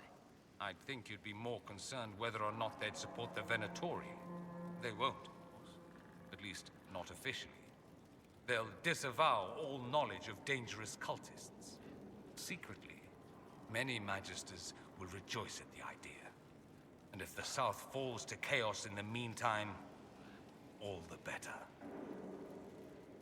It would be in the Imperium's best interest to help. Surely it could use allies. I think the Imperium gave up on the idea of allies a long time ago. We've been fighting the Qunari for what, 200 years off and on? It's a point of pride that we go it alone. They'll sneer at the South behind their silk handkerchiefs and say, "You've had it easy for far too long." Let's not forget that the Inquisition seems to be an arm of the Orlesian Chantry. Anathema so far as they're concerned. We're not part of the Chantry. The Chantry opposed the Inquisition's formation. You think that matters? Don't be silly. The Herald of Andraste. Your very title smacks of the Southern Chantry. You may as well be a heathen. I think they're far more frightened what you'll do if you succeed. Just how often is blood magic used there? Oh, not at all. Not at all. That's what any Magister would tell you. They'd be convincingly offended by the notion, too. Of course, what people call blood magic here, and what we consider blood magic, are two different things. What's considered actual blood magic in Tevinter? Blood magic isn't inherently dangerous. Using your own blood or that of a willing participant, what's the harm? The problem is that what's permitted only gets you so much power. And what if you need more? You always need more. That's where we get into sacrifices and demon summoning. None of that is done. Not officially. Behind closed doors, it's a different story. Real blood magic can give you an edge, a leg up against your opponents. It's safe to assume that any mage of rank does it. The rest are quietly shut out of power, to put it bluntly. You'd think the Templars would object. I imagine they did, long ago. Once, their investigations might have been sincere. Then their balls were cut off. Too inconvenient. Nowadays, only the friendless are accused. And most of them probably innocent. There must be some mages who oppose this. Of course. I do.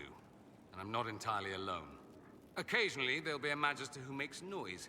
And then the reform talk begins. All very patriotic. Meanwhile, that Magister will be quietly shunned. Chances are, surprise, it's learned he was a Maleficar all along. Most learn to keep quiet. Me? I enjoy the allure of pariahhood. Anyone who talks about the Imperium mentions slavery. It's the center of the slave trade. Ah. That is true. And? Did you have slaves? Not personally, but my family does and treats them well. Honestly, I never thought much about it until I came south. Back home, it's how it is. Slaves are everywhere. You don't question it. I'm not even certain many slaves do.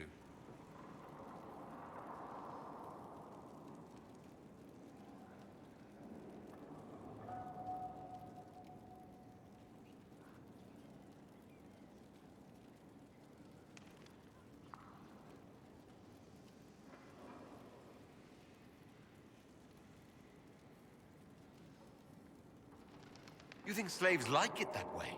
Don't be ridiculous. I didn't say they like it. It's all most of them know. In the south, you have alienages, slums, both human and elven. The desperate have no way out. Back home, a poor man can sell himself. As a slave, he could have a position of respect, comfort, and could even support a family. Some slaves are treated poorly, it's true. But do you honestly think inescapable poverty is better?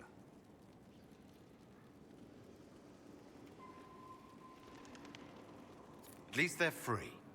They don't have slavery forced on them. You think people choose to be poor and oppressed? I doubt it. I don't know what it's like to be a slave, true. I never thought about it until I saw how different it was here. But I suspect you don't know either. Nor should you believe that every tale of Tevinter excess is the norm. That's all I wanted to know. Fair enough. I'm curious why you were in Redcliffe in the first place. Looking up an old mentor of mine. A magister by the name of Alexius. Good fellow.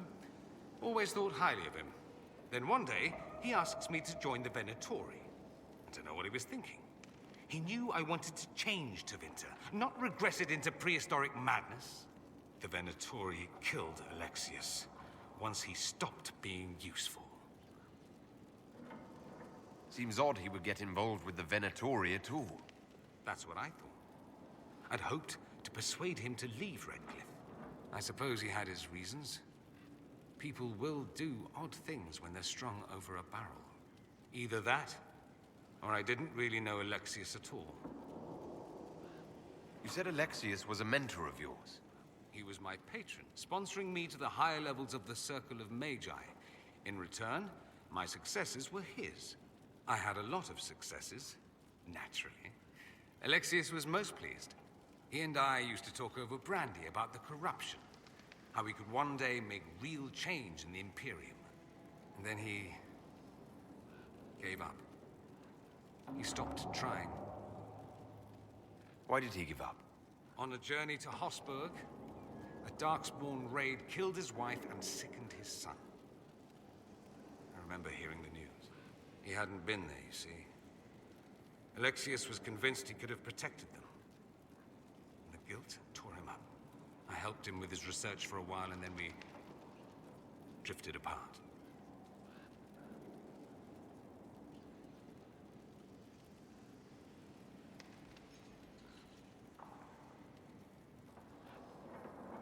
That must have been difficult. Back then, I was furious. I told him to snap out of it, move on. I thought I had all the answers.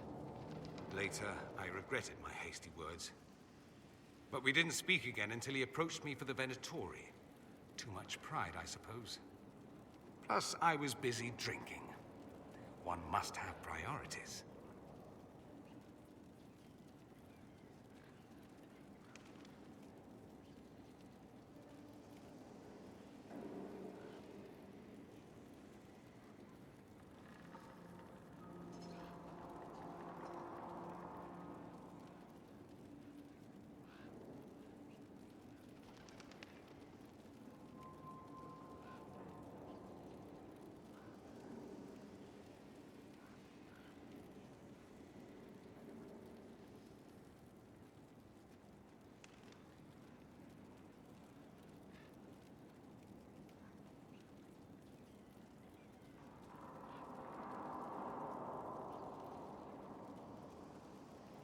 Was it hard being away from him?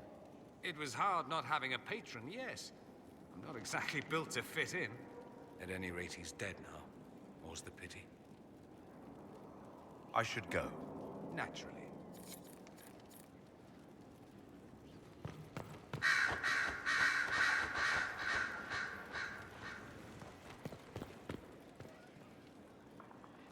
A request has been made of you, Inquisitor. Here it is. What is your evaluation of how we're doing? I am able to pursue my duties with optimal efficiency, thanks to Skyhold's present state. As you were. Yes, Inquisitor.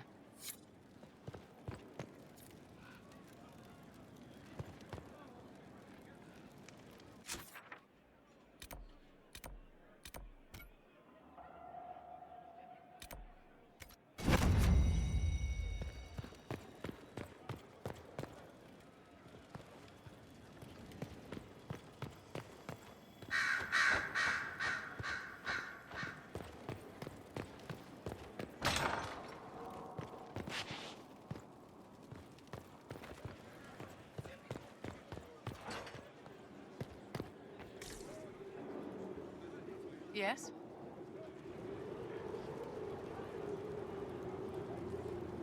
Is there anything I can do to help your efforts in restoring the Circle? After the Circles fell, their libraries were plundered by scavengers. 1,000 years of recorded knowledge in the hands of bandits. It makes me sick to think of it. I've received news that some tomes have been located, if you are interested in righting this wrong. I'll look into it for you.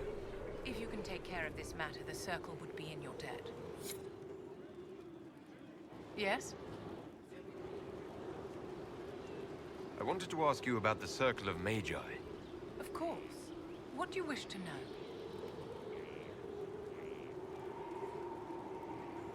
You must have an opinion of the Templars after living so long in the Circle. Having opinions about Templars, my dear, is exactly like having opinions about mages or Navarans or men. I have known some who were impossible to endure and some who were utterly charming.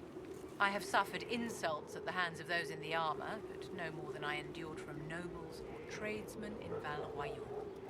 Personally, I have found the Templars a useful tool, skilled at keeping more unpleasant elements at bay.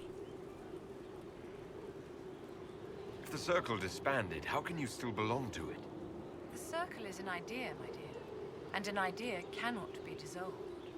Many of the first enchanters voted for rebellion, caring little that anything short of a unanimous decision would pit mage against mage.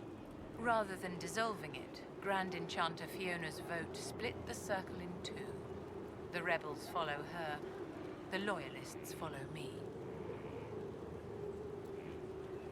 If you lead all the Loyalists, why are you only First Enchanter and not Grand Enchanter? Grand Enchanters are elected, and since there are no First Enchanters besides myself, no vote can be held. I could name myself Grand Enchanter, but the title holds no meaning now. When the Circles are restored, that will change. What was it like to live in a Circle? My dear, your question is the root of all problems with mages. I cannot tell you. Every Circle was different. Their Templars were different, their politics unique. And every person within each tower had an experience of Circle life unique to themselves.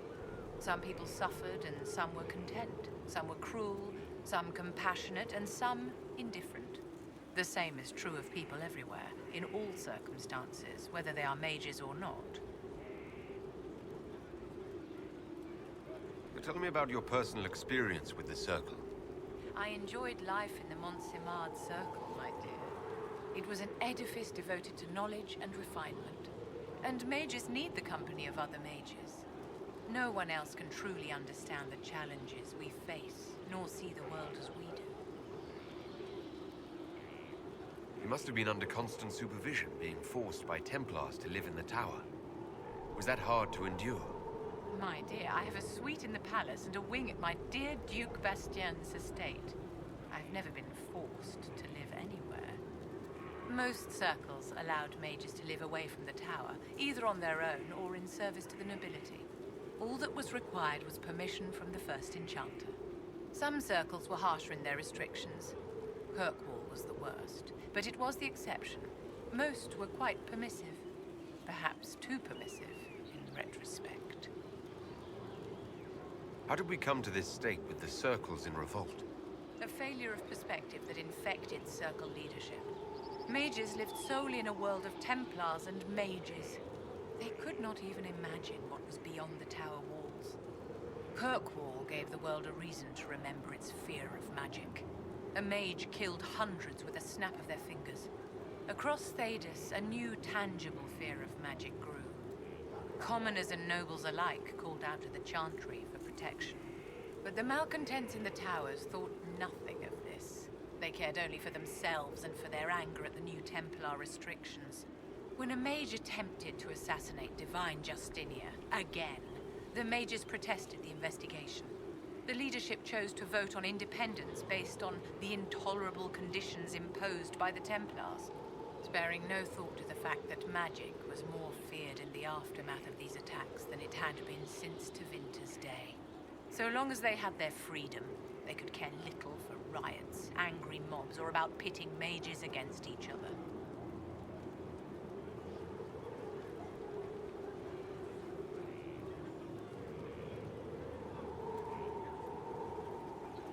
familiar with Grand Enchanter Fiona? We've met. Before her horrendously ill-timed and selfish vote for independence, I thought her adequate at her job. In her dotage, she could not handle looking after the well-being of so many people. We would have done better to replace her years ago, to let her spend time gardening. Did they have cause to rebel? In the aftermath of their terrorist attacks? Was that really the most opportune time to break away? By all means, protest abuses by the Templars. Just don't do it in a way that says mages support wholesale murder. By voting when they did, my colleagues all but declared war upon the ordinary people of Thedas. A war in which we are outnumbered 100 to 1. I thought the fighting was only between mages and Templars. Why are mages fighting mages? The vote for independence was carried by only a small margin, but Fiona chose to let the motion stand. Those who opposed a rash declaration of war against the entire free world had little choice. By breaking from the Chantry when they did, the rebels declared themselves in support of mass murder. Anyone who did not wish to support terrorism and the slaughter of innocents was forced to take arms against the rebels.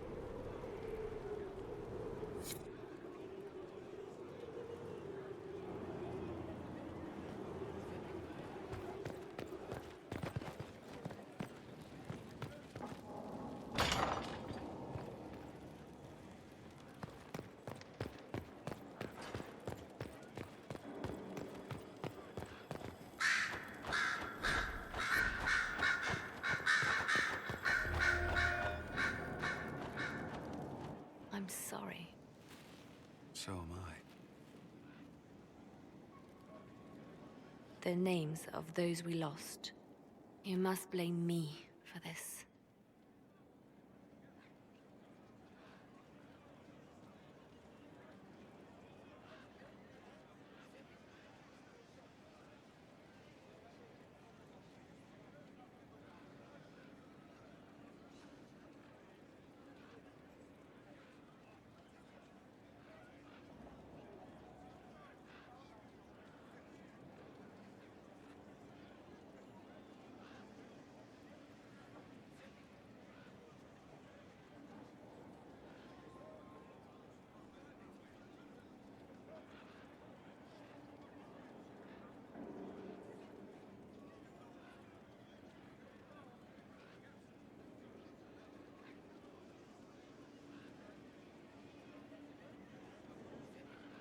We all saw who attacked us. We know exactly who to blame. I keep wondering if I could have done something different. When the first of my lookouts went missing, I pulled the rest back, awaiting more information. If they'd stayed in the field, they could have bought us more time. I was afraid to lose my agents. And instead, we lost Haven.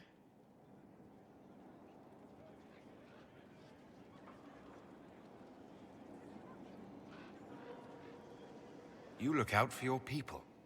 That's a good thing. Is it? My people know their duty. They know the risks. They understand that the Inquisition may call upon them to give their lives.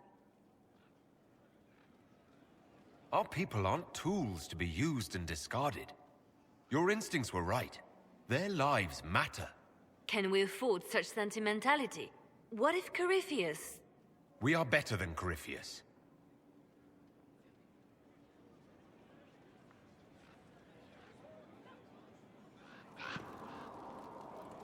Our agents have encountered more followers of Corypheus, these so-called Venatori.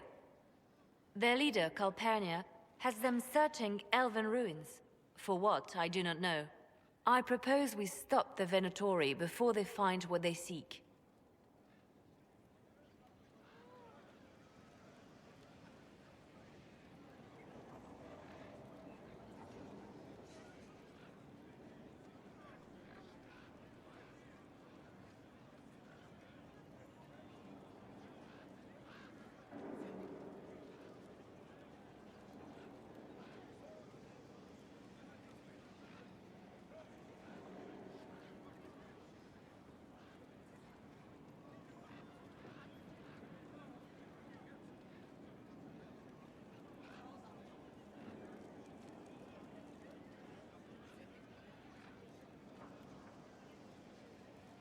What strategy do you have in mind?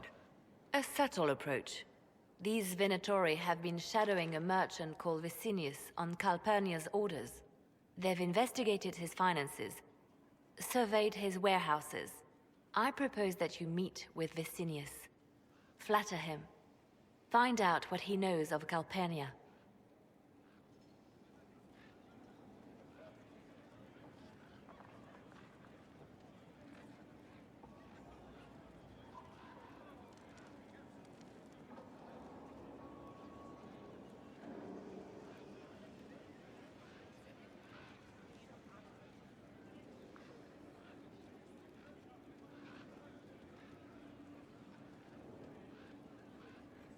Vicinius sounds like a Tevinter name. Born in Tallow. Although he claims to be from Virantium, he sells rare oils and amber, and prefers red wine to white. What side of the bed does he sleep on? He's unremarkable. I cannot think why Calpurnia would care.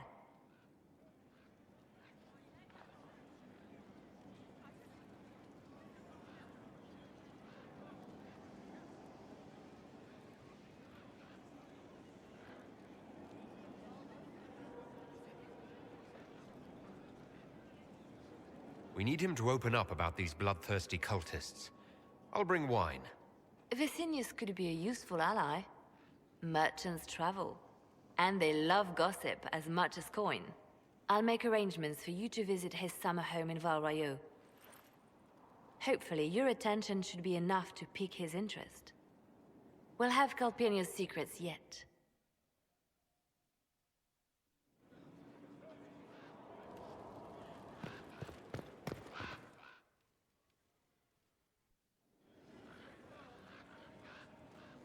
Inquisitor. I have been thinking.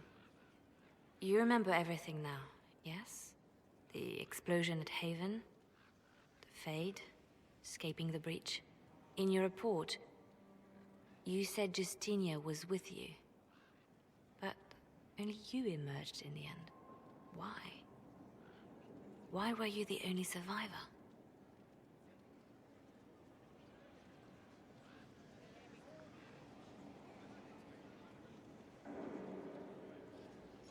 She knew it was either her or me. And she wanted me to live. Of course. Of course she did. That's just like her. Her message to me. I failed you too. I'm not sure I understand what that means. Did she say anything else? Anything at all? Please, if you remember.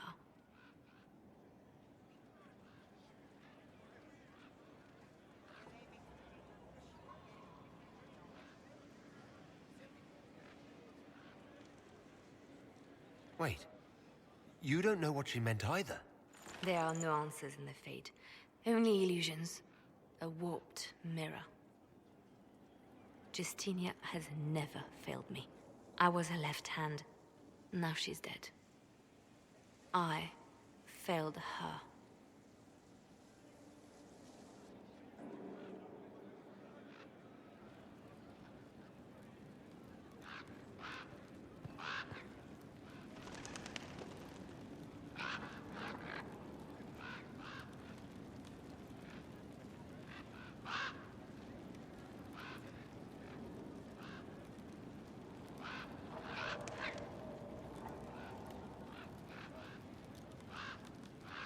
The Templars will be an asset to this Inquisition. It's a shame we couldn't also get the mages on our side. The Divine's death hit you hard. How have you been feeling? Oh, you are referring to my outburst in Haven. I am much better now. She was a good friend, and it will take time to get used to her absence. But thank you for asking. It is appreciated. They called you the left hand of the Divine. That they did? What of it? What is the point of an Inquisition?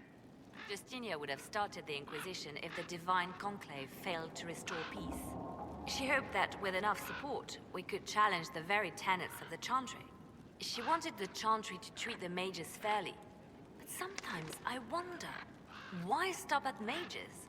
The Chantry has committed many injustices. If we're going to change it, why not change the whole thing? It's just a thought.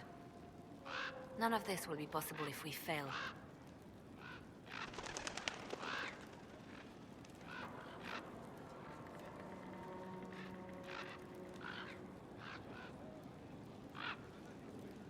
I'll try not to break anything. That's good to hear.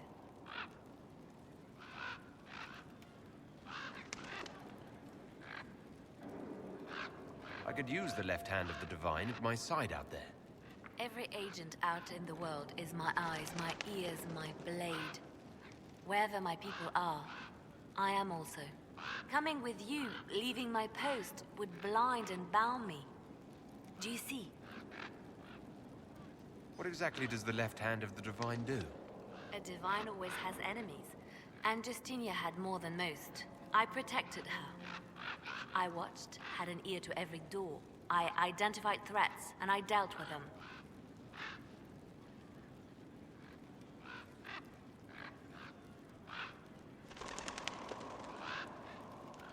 So you were her spy master, too? I handled difficult situations that couldn't be resolved through more delicate means. We'll talk more later. So Varric knew where the champion was all along. That's the last time we sent Cassandra to interrogate. Anything I should know? It seems that the Orlesian army is awaiting our next move. Some of the generals are sympathetic to our cause, others are still suspicious. Our actions are under a great deal of scrutiny. I'll leave you to your work.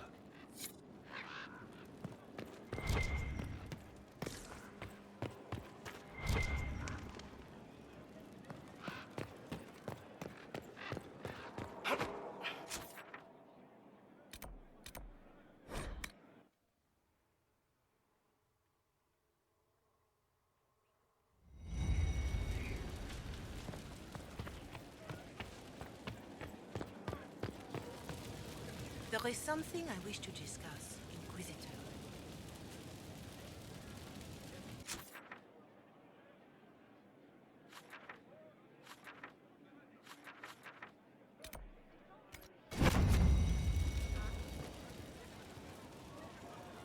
My Lord Inquisitor, it's good of you to speak with me. I have news regarding one of your companions, the Devinter.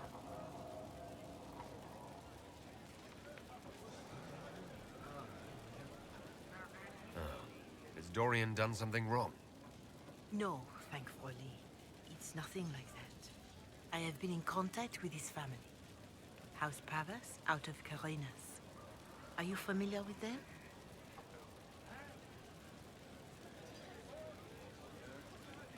Familiar? We've never met, if that's what you're suggesting. I'm suggesting nothing. I'm only curious whether you know of his situation. The family sent a letter describing the estrangement from their son and pleading for my aid. They've asked to arrange a meeting quietly without telling him. They fear it's the only way he'll come. Since you seem to be on good terms with the young man, I'd hoped...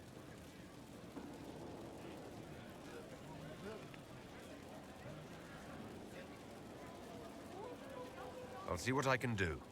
Bless you, Inquisitor. The family will send a retainer to meet the young man at the Red Cliff Tavern, to take him onward. If he truly does not wish this reunion, he can always end the matter there. I shall pray for your success and the young man's happiness. That's all we can hope for. Is it not?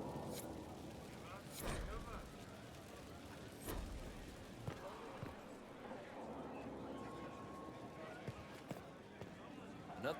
Stone mad, Inquisitor. Do you have insight into the stories these tiles are supposed to depict? Tell you what, you finish one, and I'll write it up. Who better, right? A good dwarven perspective. Another time. Best of the vein, Inquisitor.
right.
As leader of the Inquisition, you...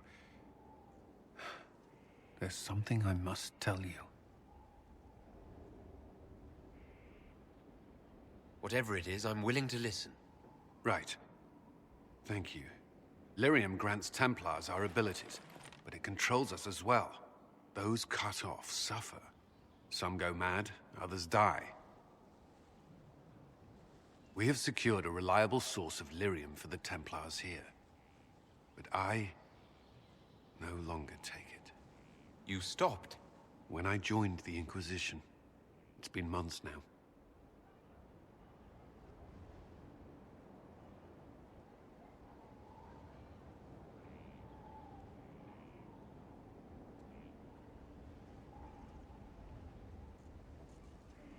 You've never complained.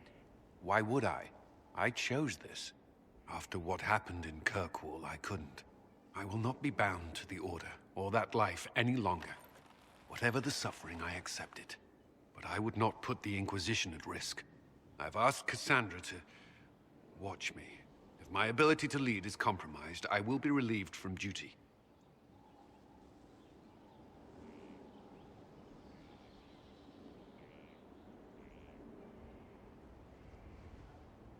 Are you in pain? I can endure it. Thank you for telling me. I respect what you're doing. Thank you, Inquisitor. The Inquisition's army must always take priority. Should anything happen, I will defer to Cassandra's judgment.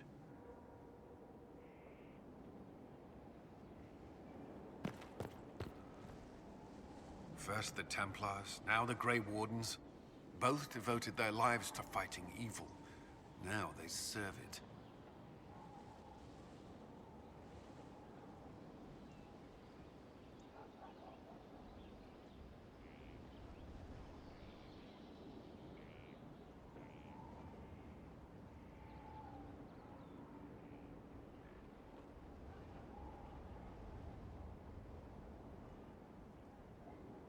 What better way to demoralize the people of Thedas than to corrupt their heroes? If Corypheus appears with Templars and Wardens at his side, why shouldn't they follow too? Because now is not the time to lose hope. The Inquisition must serve as an example. We must stand where others fall.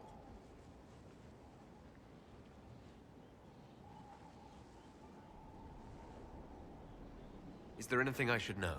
I'm glad to have the Chargers on our side. Bull's men are professionals, despite evidence to the contrary.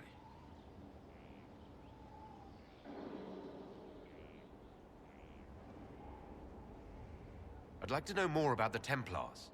What would you like to know? Why did you join the Order? I could think of no better calling than to protect those in need. I used to beg the Templars as our local chantry to teach me. At first, they merely humored me, I must have shown promise, or at least a willingness to learn.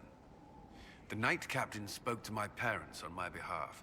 They agreed to send me for training. I was 13 when I left home.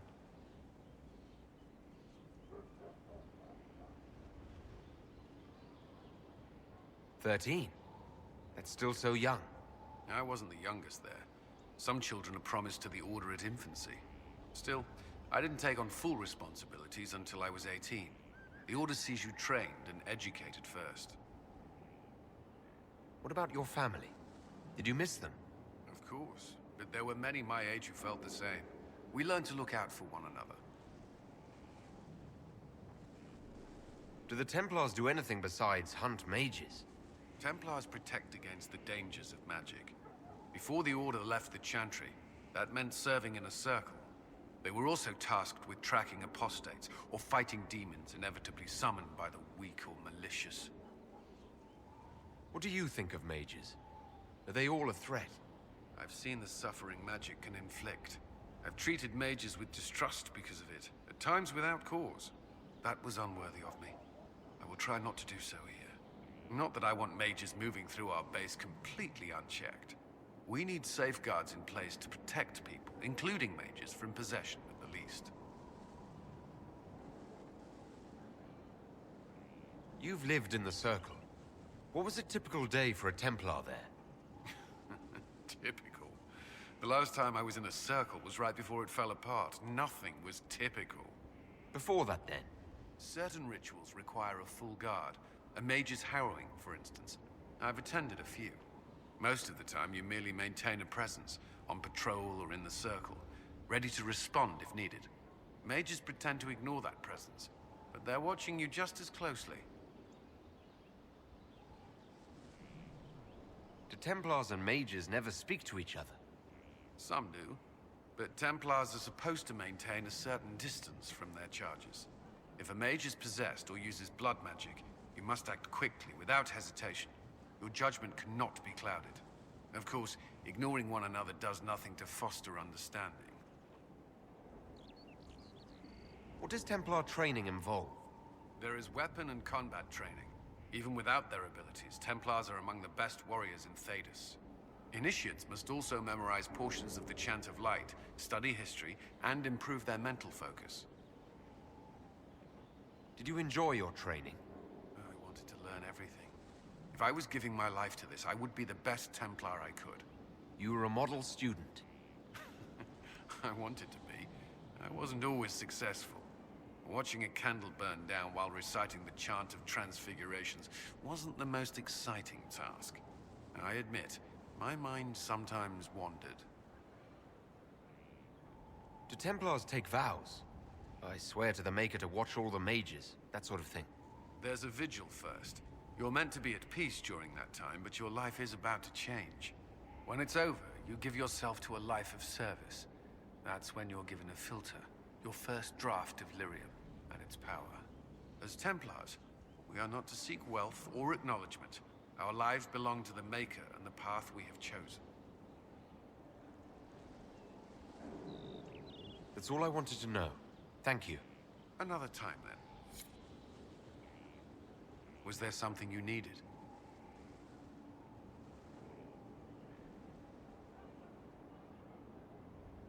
What do you think of the people you work with? Who do you mean? What do you think of our ambassador? We have little in common. How she delights in meeting with nobles all day is beyond me. But I enjoy working with her.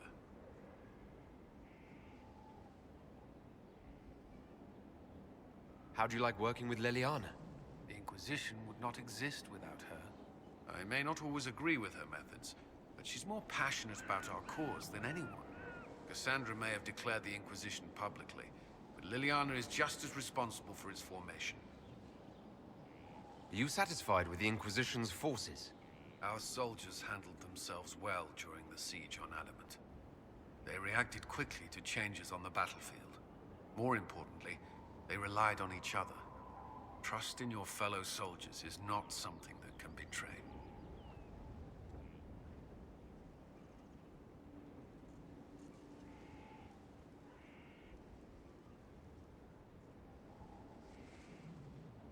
I should let you get back to work. Inquisitor?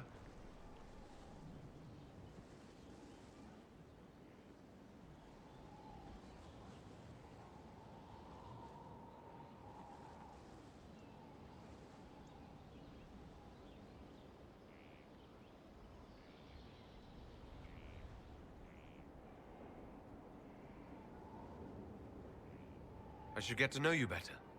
We're working together after all. What would you like to know? All right. Where are you from? I grew up in Ferelden, near Honleath. I was transferred to Kirkwall shortly after the Blight. Should you require anything, I'll be here.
Your worship.